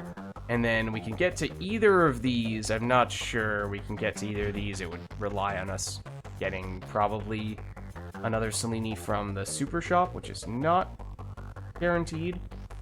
We use a Death Defiance, it recharges our hex. We do have all of our Death Defiances left, so could help a bit. And this hex does take a lot of magic to charge up, so something to be said for making that easier to do. Otherwise, foes' range shots instantly destroyed. That is pretty nifty against Kronos. I do kind of like that. We go 1, 2, 3. We can go make it last longer, make us take less damage, or make it last longer. Thinking we go here, and it's going to be charged up almost immediately, but I think we want to wait anyway, because he's going to get 2 bursts of damage near the start of the fight, which are going to mean that he puts up his shield basically immediately, gets invulnerability for a few seconds, then you hit him with the first round of it. I think that's okay. The sheer might of the moon. Okay. Now... Okay, may still opt for that. Now that one, of course, is going to be more dangerous than the room that we were just in. But the upside is much bigger, because we could potentially get a cast. A real cast, not one that turns into an onion. Maybe, sure, it turns into Zeus, and we're not as pleased about that. But at this point, as I said, we pretty much have to take whatever we can get. The gods and their petty squabbles. We do have to choose right in front of us. Wow, I could see a world in which someone walks into this room and accidentally picks the boon they did not mean to pick, because it's right there.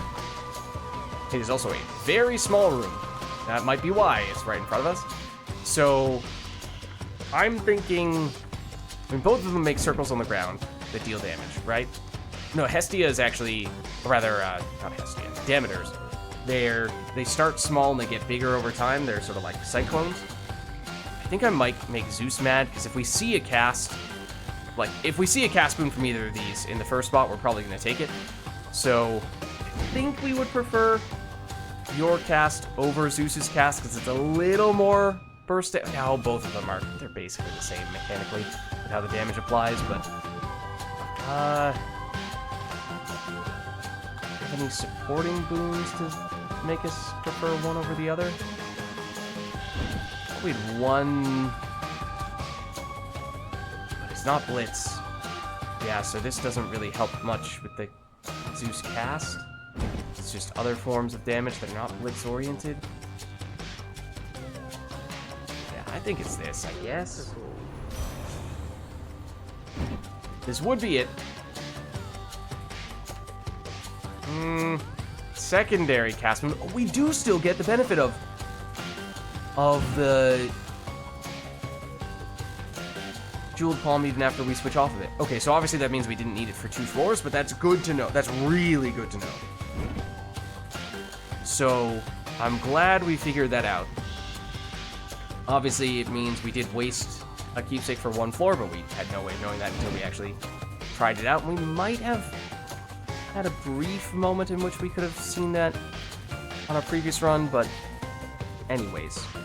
Making the recognizing this discovery now at the very least. So yeah, these are level 3. This one cannot get levels, which is why it's only level 1 right now. But this one would oftentimes be one of my preferred ones, at least early on, for the extra 1 instance of damage immunity, but when it's pretty much just Chronos, there's not a lot of time for us to benefit from that. I might take this. It is a cast boon of sorts. It's a secondary cast boon. It's not a primary cast boon. So it kind of gives us a little bit of the best of both worlds. We get a little bit of extra damage on the cast while we can still get a primary cast boon either from the Zeus one here or potentially from the mini shop later on. So let me just make sure. I think that's the primary one. Yeah, that symbol is usually the symbol for the cast, the one that has a person with a bubble around them. So let's do this. It's a little greedy. Do not test the limits of my patience. Recently, I have little to spare. Okay. Sorry. Okay, so in this room, I think it makes a lot of sense to break this out immediately. I do have to take those two though. That's a little bit mean. Pick you up, avoid these. That I thought I was that Zeus that technically hit me? Or something else? I thought I was dodging it. Excuse me. Do this again, except this time it's not. Oh, yeah. It's not the God sent version. It's not doing damage directly. Okay, I need to get that. Thank you. I feel like someone still respawned there. There we go. Okay. Not too bad. I think we took a little bit of damage, but do we have the healing guaranteed anymore? Not from the shop item, but we heal 5 life per room anyway, and I think the next room is going to be the mini shop, so no enemies in there, we get 5 life, then no enemies, well, at least we walk into the Chronos fight, and then we're perfectly up to max life there. So if this is the last room, we must maintain decorum, even in such times as these. Then we're still fine. Okay, so this would be your cast. Ooh. Wow, I remembered early on in the back of my mind, I was conscious of how we had this early and we had this early, and I was thinking, ooh, both Aphrodite and Zeus have air as their element for their infusions. That could mean we get a lot of potential for air infusions, but again, I think that's another thing that between you and just the way we approached dealing with this, we got very few boons, and one of the places where that impacts you the most is with the infusions. Because Sure, you may still be able to, hopefully, end up getting most of the primary big boons that you're looking for, but over the course of the run, once you start approaching the end, you start getting a lot of those sort of secondary effects, and you may not be the biggest fan of some of them. Some will be much more applicable than others, but at least they count toward the elements for the boons. So it just means you have more infusion options, or in some cases that the infusions get stronger, whereas on this run, and perhaps anyone that has the onions in them, infusions, you might just need to be prepared for that to be a non-factor. So, I think, yes, we probably take you now. Is this a good cast for our build? No. Is it the worst cast for our build? There's a chance it, well, that's pretty harsh, but as I was saying, I mean, we really want a big burst of a single instance of damage, and that is very much not what this does. So, maybe with the charge cast it works a little bit different, and since technically this does turn into a charge cast when we use the combo, maybe it works a little bit better for that, but I mean, I'm a little tempted. I'm not gonna lie to you. I'm a little tempted to turn this down. We could get in a lot of trouble if we do that. I mean, this does nothing. So it would have to be the revenge boon. If we're passing on both that, and the revenge boon is... I mean, yes, it does a decent bit of damage, but I'm not a big fan of this when it gets upgraded. I mean, the probability of it proccing 5 times is incredibly low, but I'm gonna do it anyway. Oh, we do still have another room. Okay, I think I'm gonna do it. Super Palm. Yeah, ideally it would be upgrading a cast boon that we don't have, but that's alright. Oh, I was gonna say, surely there are some other enemies somewhere over here. Oh, hello, Ratman.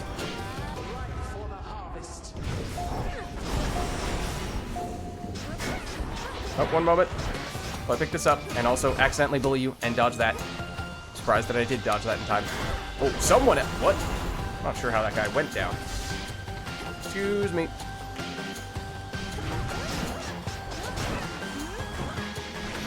Yeah, I think even if it technically isn't a primary cast boon, it does seem like this has been helpful. It's been pretty significant. So if we have the option to upgrade that, I may very well take it, and we do. Wow. Those are some pretty serious diminishing returns there. Makes it a little hard to get excited about that. Might take this instead. No, we'll do it. Greater might. We'll do it. Okay, now surely. What? There are more optional rooms here? I mean, we were talking about how it just did not give us any optional rooms early on, which seemed very strange, so they're just all backloaded here. Wait, one more room. Well, 2 more rooms in which we're... this is the exact situation I was saying was going to be a problem. Let's do this.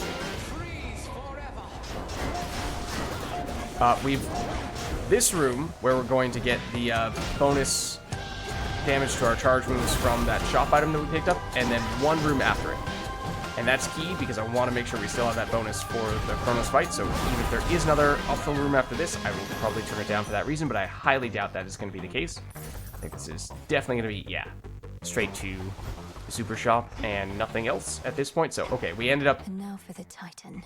taking a little bit of damage, but then we also gained 5 extra max life by walking through more chambers.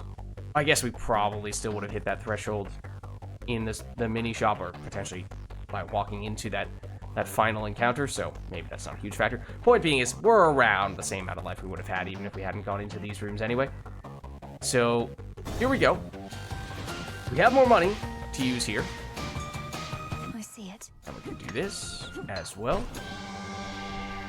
Okay, so we are still waiting on a cast boon, which means at this point, yes, we do seriously need to take one from one of these 2. And this is what? 500, 600? So we can certainly afford we can afford almost everything. Oh, we may be able to afford basically everything. Let's start with you. This is supposed to be higher rarity, so we'll prioritize the cast here. You and your perennial Duo? editor, you must have so much catching up to do. Perhaps you even have the power to unfreeze that disapproving scowl I oft fear is permanently set, though I can see she wishes to address you now herself. Please pay no heed to Aphrodite, Flower. She's more concerned about the contours of my face than doing anything of use. But on the count that we've much catching up to do, she's right. Okay, let's see. So we get a sacrifice for the dash, which we probably wouldn't want anyway. Weak afflicted foes take 27% more damage. Could be good, but the duo, deal more damage with your weapon the more life you have. Bonus damage per 100 life. Well, we just hit 200 life. And that's max life, not based on... like, if you've taken damage, that does not reduce your damage. So it's functionally 20% improved life. There is also, I think, a super life upgrade here, but I think that only gives 50, so that's not going to change the math here at all. So honestly, it's not that dramatic. I mean, this is more, objectively more, if Kronos is afflicted by weak. That is not always the case. That is only the case if we've been standing nearby recently, which... will be the case sometimes, but not always. So that doesn't inflict weak. So, I mean, it's really close. This is more straightforward. This is a little more conditional, but worth more when it is active. Sure. Well, actually, on the off chance that actually we should take this. It's a water boon. The other boon is from Poseidon, and so there is potentially some infusion potential with him. I don't remember what his infusion is, but it has to be water, right? And I don't know what the threshold is. 6 might be enough. I mean, 6 is usually enough, unless he is, like, the highest threshold infusion of everyone. Olympus, I accept this message. Let's see. We get his cast, and we have to take it. Yeah. Otherwise, I was thinking we should take Poseidon before we take the life in case we do see Sea Star show up, but no, we can't afford to take that right now. We get the cast. It took us a long time to get there, but we have one. Okay, so now if we get this, good. It does mean we can afford the Charon card. If we do that, we can't afford you. Is buying a Charon card a huge deal? I mean, we can see how many Charon cards we have. We have 6, and this is probably going to turn into a double whammy. In fact, we can actually see if it will. So if we get one directly... oh no, we have to spend like 900 gold before we get another one, so obviously that is not enough. But Charon cards are not a huge deal. This gives us a little more life, or functionally more life to work with in this fight, which is kind of nice. I guess we can still do this. Yeah. Hopefully we don't need 40 extra armor. We have all of our Death Defiances. We have... honestly, this is pretty huge, having this in. And we have potentially as much as 35% damage to Kronos at the beginning of the encounter between this and this. You know what? Sure. We have a few to spare. Just don't tell Charon that's the only reason why we're giving him one. I know you require only gold, my lord. Nevertheless, I wanted to give you something more. I've always found your commitment to the realm and to your discipline inspiring. Alright. Moonlight guides you. He's like, I know where I'm going. I don't need moonlight to guide me. Okay, so remember, this is our first Underworld run as of us rewinding the clock. So be on the lookout for things that may be different in the build-up toward the new true ending. As I was saying, I kind of suspect that the first few encounters, those might be more or less the same, and then only once we start to get further along and really start brainstorming about, hey, how do we permanently defeat this Kronos guy? I would guess that that's where we're going to see the most changes, or at least that, to me, feels like the thing that needed the most work, so I hope that that's the thing that gets changed the most, or gets more things added to it, but we'll find out. Take me. And then obviously Aspect of Kronos, that's going to be the key here. Plus the big burst of damage at the beginning. Blast. Why do you ceaselessly attack my humble shepherd Polyphemus, who seeks merely to attend his flock in peace? At least you have given him a bit of reprieve by being here. Okay, now this does not seem to be tied at all to the ending. And it could be that it's not so much the smack talk that Kronos gives us, but more so things like strategizing with Hecate, with Zagreus, and that's where most of the changes happen. Your I don't know. humble shepherd doesn't let me leave the city of Aphira willingly, so I've been showing myself out. You should know, he often is asleep on the job. Ouch. Melinoe tattletaling on him. Punishable behavior, if true. Of course, I pay that Cyclops next to nothing. And you always get what you pay for, girl. Well, maybe we could pay off Polyphemus in that case. Okay, so I'm gonna wait to see the damage. You stand away from her. You are your father's daughter. Okay, did he get both of those sources of damage? I heard the smack talk from Hades and the knuckle bones popping up as well. I think the answer is yes. I'm not sure if he got some of that damage cut off by hitting an immunity phase. That I'm not sure.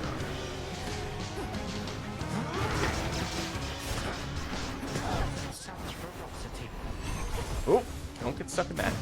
Okay, was that Half-Life? I think that is Half-Life. Okay. I guess I was kind of waiting for him to do that before I started breaking out the, one? Oh. Before I started breaking out the Hex, which I have not even used the first of yet. Okay. I guess that works.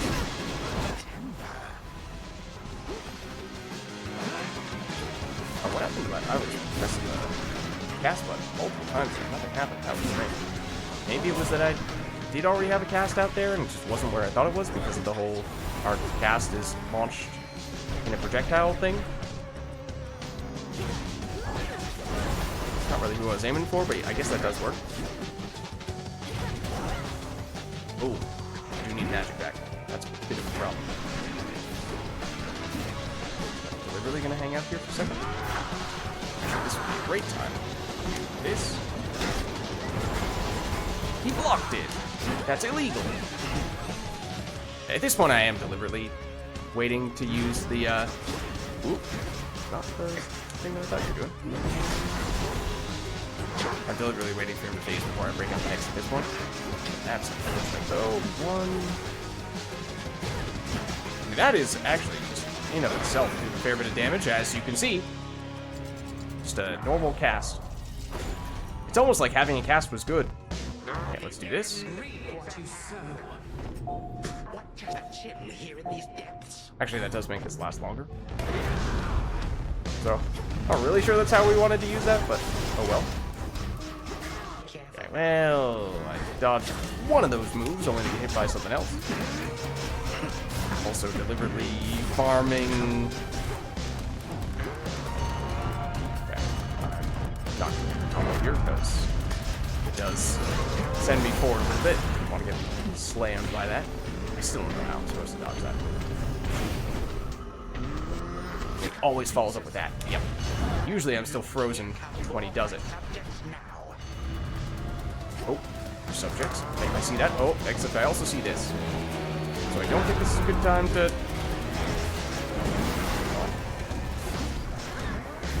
I was gonna say, I don't think it's a good time to use our Hex. One more. Oh, that's bad. Ooh, okay. Yeah, he's healing a lot right now, I have to imagine. Yep, sure is.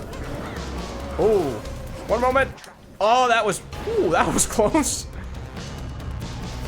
Excuse me while I casually go past the clock hands, then hit you with this. Oh, you hit me with that. That's not loud. I mean, that's pretty crazy damage. That's mostly just from the cast alone. I mean, yes, combination of cast plus special for sure, but we also have exactly enough to... Oh, there's another one, but... Hold on. Let's do this. And this. This is not going to be the special version, but that's okay.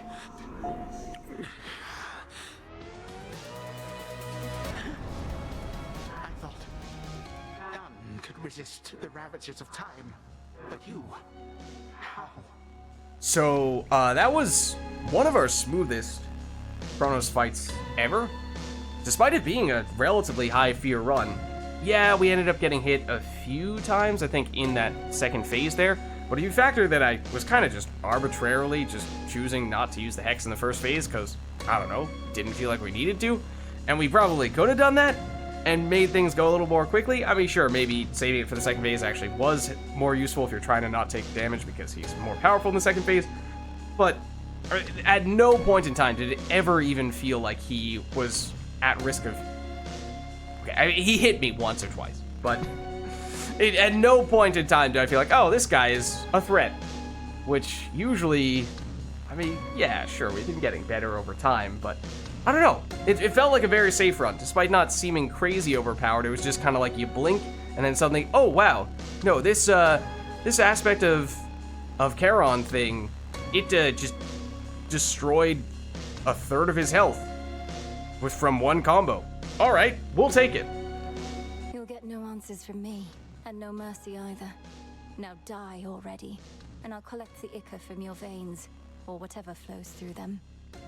Yeah, so is this what Malinui said the first time we defeated Chronos? That may be the case, otherwise I wasn't sure if he was dropping that line specifically because we had the Hex that freezes time, and usually, at the very beginning of the game, if you try to use that Hex against Chronos, he goes, ha ha ha, that doesn't work against me, and it doesn't activate until you get an incantation that specifically allows you to use it against Chronos, and obviously we now have that, and it might be the first time that we've used this Hex against him since having that incantation, because that was a while ago, but we have not taken this Hex very often. What is death to the deathless? A mere nuisance.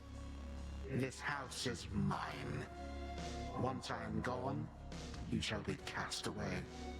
Yeah, so I feel like the smack talk he does at the beginning, given how he was mentioning Polyphemus, that probably is not affected at all by or maybe only very minor effects from us rewinding the clock.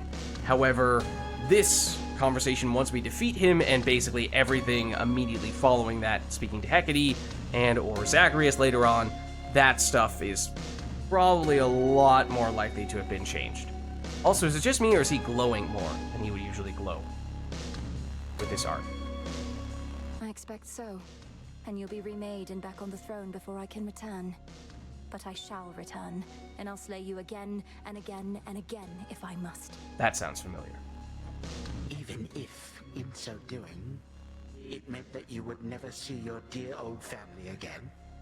Because the mercy I have shown to them thus far is something I may have to reevaluate. Our family. And what do I care? I don't even know them. But I do know you will be dead here in another moment. Any last words? I mean, that's the tricky thing, is this was so long ago that we first defeated Chronos, like, over a year ago at this point, probably. So, I don't remember if this is different from what we heard back then. Some of that stuff, as I said, kind of, like, rang a bell. Not sure. You, my girl. A mere reminder. Nothing more. Time cannot be stopped.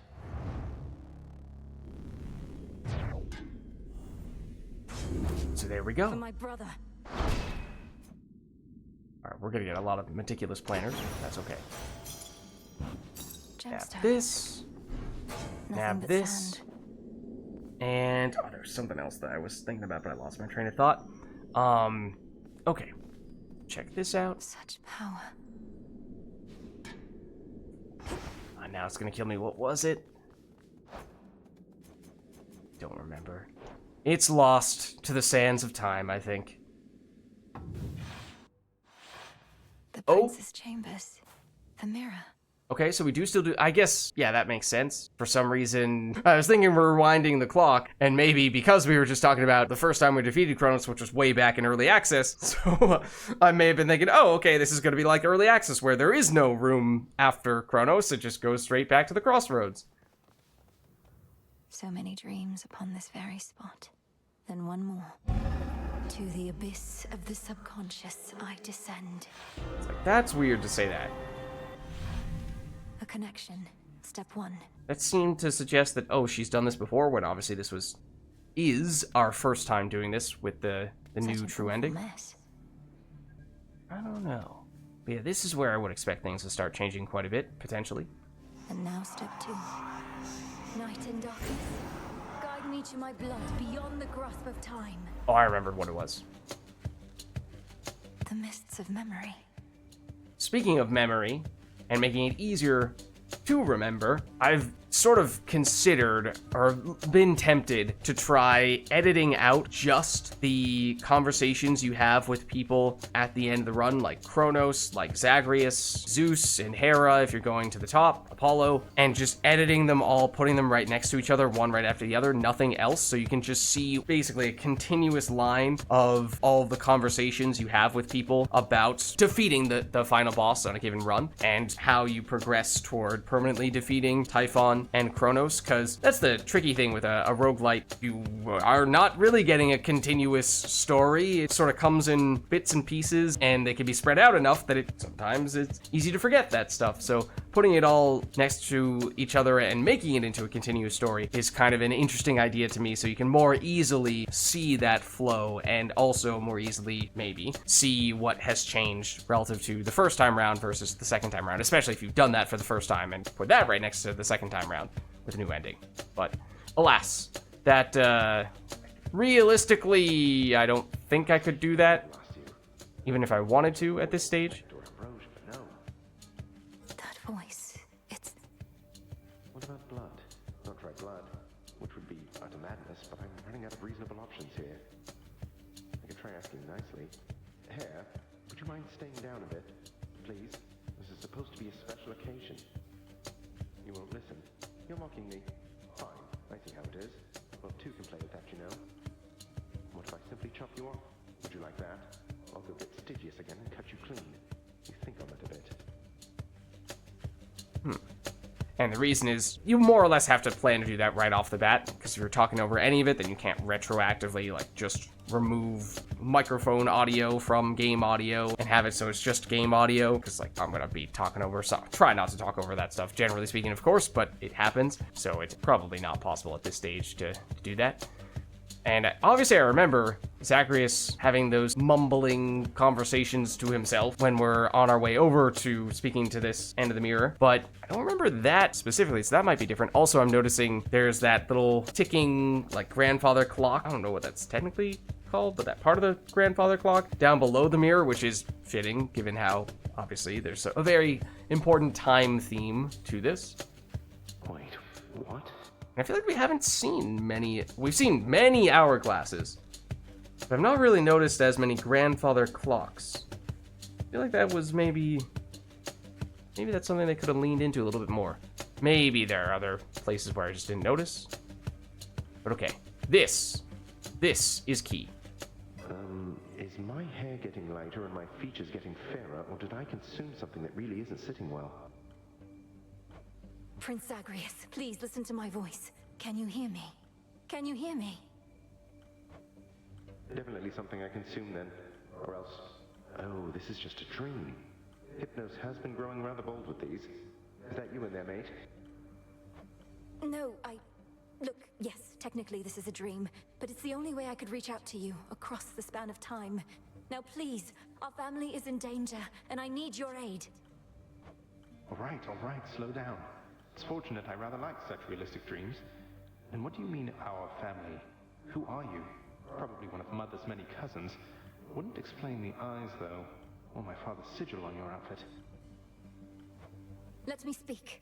Look, this is going to be difficult for you to accept, but I'm Melinoi, your sister. From another time, a future time not all that distant from your own. See, that was going to be my next guess. Well, dream sister from a future time. I would never want to snap awake before hearing you out, so what's the situation? What do you want me to do? I want you to find our grandfather Kronos and destroy him. Because there's only so much I can do here myself. He's taken over your entire house, imprisoned our father, mother, you, everybody. And now he threatens Olympus. All as vengeance for what the gods once did. Right. When you say what the gods once did, you mean the part where they got rid of Kronos permanently long before I was ever born? Or you, for that matter. But in the not all that distant future, he returns and single-handedly takes over everything. Yes, please believe me. I myself was very little when the Titan struck, and I've been training all my life in preparation for this very moment. But I cannot stop Kronos on my own. Will you aid me? I'm guessing not, since this is a dream, and I'll likely just forget about it as soon as I wake up. Also, you look and sound just like a figment of my imagination would probably look and sound. Can you prove anything you've said? You won't forget me when you wake, I promise you. As for the proof you seek, you must know of Hecate, our mother's handmaiden. She trained me for this. Seek her and tell her what I've said, but no one else. Sister, I'm afraid our mother has no such handmaiden. Although, in some strange way, you mentioning a name I've never heard is better proof than anything you've said to me thus far. What's the matter?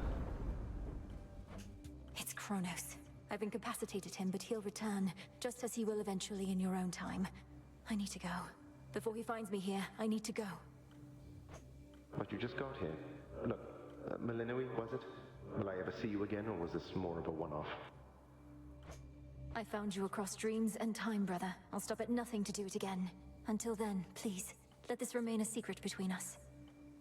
Okay, so I know I didn't say anything there, but I wanted to listen to that more or less all the way through, and that might be the last piece of that conversation. Seems like some elements there that still existed in the original version, but that conversation is way longer than it was in the first time that we encountered Zagreus in the original ending. So that's really interesting, because it does feel like there's a lot more build up, a lot more context, a lot more logical conversation flow, rather than just jumping straight from point A to point, I don't know, Q. Because that was happening all the time with the original ending. So I like that Zagreus is spending more time questioning, hey, what's going on here? Who is this Melinoi person? Is this just a dream, or is there some aspect of reality to this? Am I just gonna forget this when I wake up? Which are all reasonable things that a person would probably be wondering in this type of situation, rather than just immediately going, oh yeah, for sure, I totally am understanding what you're talking about here. Obviously, like, he had a little bit of doubts, a little bit of hesitation the first time around, but then almost immediately afterward, he was just all aboard the plan and just believed everything that Melinoi said and didn't really question anything. So I definitely like what we're seeing here now. I'm curious, I mean, it's probably going to be similar with future conversations as well, which, I mean, as I said, that was one of the big things, if not the biggest thing that I took issue with in the past. That, and also just the Kronos twist itself. So yeah, having more of a continuous, logical, gradual build up with the plan that Melinoi, Zagreus, and maybe Hecate work on together to defeat Typhon and Kronos. That's maybe the second biggest thing. But the biggest thing itself is probably that Kronos just kind of out of nowhere decided, hey, I'm a good guy now.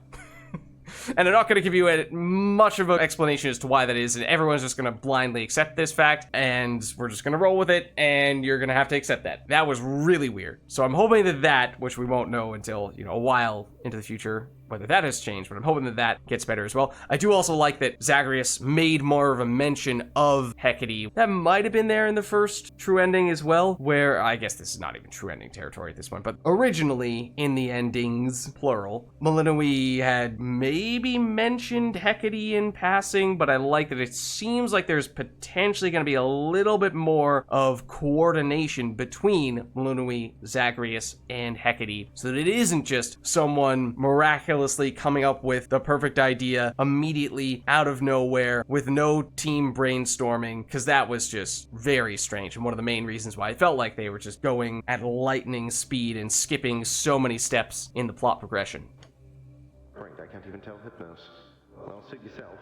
See you another day, sister. Or night. Okay. So there we go. Return to Shadow now. Maybe at some point, once we've experienced... Brother, I found him. The new true ending in its entirety. Maybe then I'll go back and see if I can find if anyone else has done that, where they've lined up all of the key pieces of the first ending and compared it to all the pieces of the new true ending. Such a night. Kronos vanquished. And after that, you'd not believe it anyhow. How's it going? Kronos threatened that you'd never see your family again, the wretch. But you have, and shall. Okay. Oh? Okay, you do have an exclamation. Well, I guess you could just be reacting to what is, in some ways, our first Kronos defeat of this new timeline. Whoa, hold on. What's going on with you? Never seen you so excited in my life, death, whatever. What, did you discover a new species of root vegetable or something? Oh, I mean, actually, that is kind of true. Dora, I found him. Kronos. Oh, that and too. I beat him. Withstood every trick he had, until he yielded and expired. Oh, nice. So then it's over, right? Or what? Well, no, he isn't dead. I mean, he isn't gone. Not yet. I have to go, alright? Yeah, all good. Alright, so that's another one that... Yeah, the first time we talked to talking after Dora, after our first Kronos kill, was so long ago that I don't remember what she said. So though that conversation may be new, there may be other new conversations with Hecate, Moros. I mean, Hecate, I would think, would be the most likely to be significant in the changes that they made. How far were you able to go last night, Princess? You were gone for some time. I sensed the growing fear and excitement in the air. Even heard some of the rumblings. If the rumblings were that I reached the depths of Tartarus, broke into my father's stolen house, confronted Kronos there and outfought him, then you heard correctly. Hardly a final victory, but still. I would object to anyone but you diminishing such a victory. Is this not a vitally important component of the task you've been entrusted to complete? Well, yes it is, but... Then congratulations. And may the fates avail your next move. That feels like maybe he had said something along those lines before. No errors. Okay, and seemingly no prophecy updates. I mean, the fates we know we can't do this. We weren't working toward that. And don't really think we got any of this other stuff popping up here. So yeah, that was just not really a prophecy-oriented run, more so a nightmare and progressing the main plot sort of run. What do you have that's new? Huh? Oh, wait, what? For exchanging gold for various illicit goods, the boatman of the river Styx, but it's the renegade mix? I don't know what that means. Is he Commander Shepard, secretly? It all makes sense now. No, it doesn't. Not at all. Definitely still waiting on that. Just checking up on you. I think that was the bonus bones weapon, so we did get some bones from that. It felt like we just did not get many crafting resources on that run at all. Only one fish, and it was not worth that much. I don't even remember. But when did we get that? Was that from the previous run? I don't remember ever having fished on that run that we just did. Maybe we just didn't cash it in on the previous run. Okay, well anyways, we can't afford Nightmare, which would usually be the big thing, although we are perhaps now turning our attention a little bit more to Moon Dust and or Fate Fabric for maxing out some of the Arcana cards that we have yet to max out. Transmutation complete. Speaking of which, we get a little bit more there, but let's see what Hecate has to say. Now is not the time? No. You're back. Now tell me everything. You found your mark. What then? I reached the edge of Tartarus and made my way into the house, just as we planned. Kronos was there, on my father's throne. We clashed. He lost. But I know he isn't gone, and I was unable to linger there for long. I trust you made each moment count. We were never going to destroy the Titan with brute force alone, but soon enough, he may yet be undone entirely, provided you have more good tidings to report. The mirror was intact, abandoned in the prince's chambers, and the incantation worked. I found my brother in the past and spoke to him, but had so little time. I barely managed to convince him as to who I am. We hear this part before? The previous part we may have. But this is again sort of like the connecting the dots part that I think was not done very well in the past. Then speak swiftly the next opportunity you get, and continue not to overstay lest the task end in failure. As for the Titan, study him, as I shall study what you found. Yes, Headmistress. Have we heard that? Maybe. I mean, that's gonna be the question every time we're going on a run nowadays. Okay, can't do any of that stuff for now. And we potentially could get a little more of this. Would be useful. Actually, how much do we have now that we just finished one of those crafts? We now have 16, which actually does mean that with a little bit more, we'd reach 20, which is the threshold for upgrading Judgment, that really big Arcana card that we've yet to upgrade, at least for the last time. So if we do this, and then we'd also need 20 Fate Fabric. Let's, hold on. We do this first. That means we've just enough for this. So we technically, at least for that card, don't need to do this. We no longer need these. Rather not have to use Stardust or Shadow Dust just to get a Nectar. I mean, if anything, we'd like to just use a little bit of our extra bones to get more of that. In fact, speaking of which, I think we have just enough to do that. Oh, except hold on. Ooh. What was the thing that Hecate wanted to do? Was it Fishing Pier? Because we can't afford that anymore.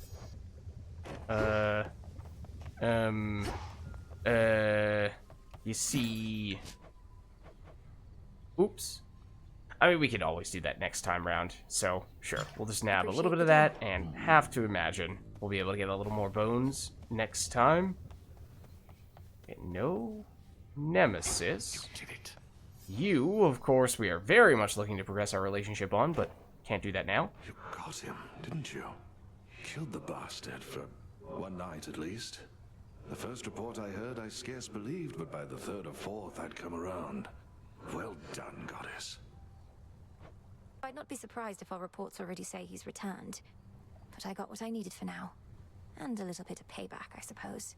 Not gonna lie, I was just thinking about that conversation with Hecate where Melinoise says, "Oh, I couldn't stick around, I had to go." What, did you though? Like, what would happen? Because obviously, by going, we have to go back to the crossroads, and then we start a new run, and then we build up our power over time until we get to the final floor and we can fight Kronos again. Hopefully you're strong enough to once again defeat him. So for the sake of the game, obviously that's necessary. However, if we were to ignore that for a second and just say, what if instead, Melinoise, sure, here's the ticking clock as Kronos is starting to recover, but rather than returning to the crossroads and basically giving him time to fully recover, why not just stay in that room, wait for him to start to recover, and with your still fully powered build, just whack him again with your axe and go, "Not today!" And then as he starts regenerating again, "Not this time!" And you just keep on taking him down. And sure, yeah, he's immortal, so he is technically going to continue to do that indefinitely, but at the same time, could you do it enough that he starts to get really annoyed and just gives up? So I feel like you could probably bully him into doing that eventually. I mean, Melinoise is also a goddess, she's also immortal, so she can be patient like that, right? I'm just saying it's an option. Did I expect, but even though we're not there yet, we needed this, I think. You needed this. On to the next phase then? Oh, yes. As for that conversation with Odysseus, at least the first part of it certainly sounded like something we'd heard before. Up you go.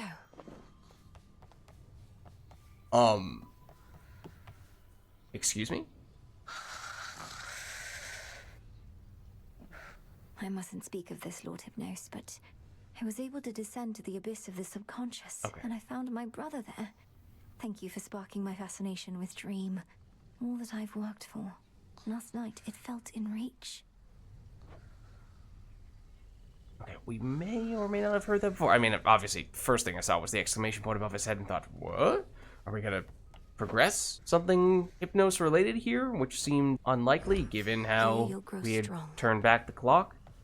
But that was another thing, I suppose, was there was a long time, maybe even dating all the way back to the early access, where I was wondering if Hypnos was going to have an important part to play in the true ending. Can't remember if there were any hints of there being something sleep related that was going to be key to ultimately defeating Kronos, or maybe it was just in the early stages of the full release where we saw Zagreus once or twice in that dream state, and that immediately made us think, okay, well, surely Hypnos is going to have something to do with that, and yet he didn't really, because all of the big Hypno stuff was for the most part saved until after the true ending, so that also just seemed like sort of a missed opportunity. So maybe they will now have retroactively woven Hypnos into the true ending a little bit more as of this update, but I don't know. Maybe it's just that one conversation we just had there, and that's it.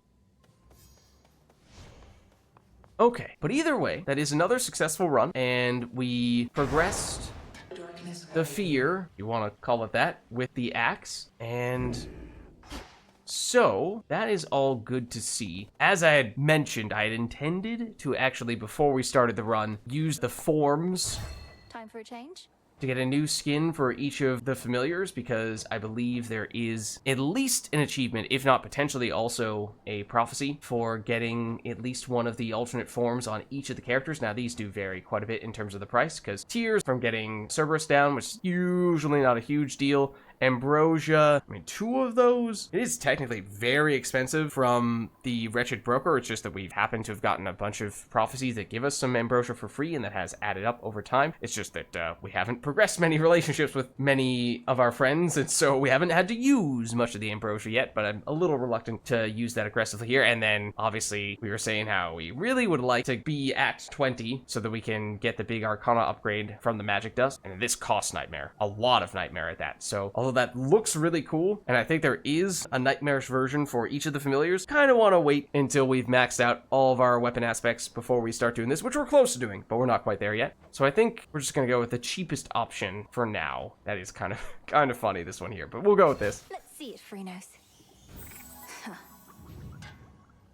That's Freenos there. Oh, hold on. That's not what I meant to do. Come back! Come back!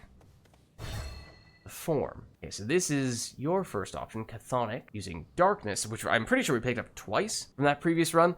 Now, this is cool. The Vernal Rocky, because it's basically a cardinal. So, I mean, I guess you could say, what are you talking about? That's not clever. That's just copying a real bird. Ah, all right, sure. Okay, maybe the Moon Dust is going to be a common thing for all of them, much like the Nightmare. I mean, once again, this is probably the most affordable option, so maybe we'll keep it simple for now. It suits you.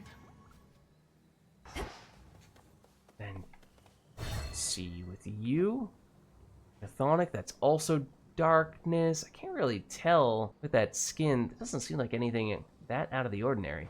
The Demonic one, that uses 2 tiers. That one is much more noticeable. Like, this kind of just looks like a normal cat, I guess is what I'm getting at. There are some details there, but I can't really make them out when the preview is that small, whereas the Demonic one, okay, this a lot more significant. This is cool, the witch hat for the cat. I definitely do like that one and would be interested in doing this if not for the Magic Dust cost. Also, the Kudos. Kudos price is starting to add up a bit as well.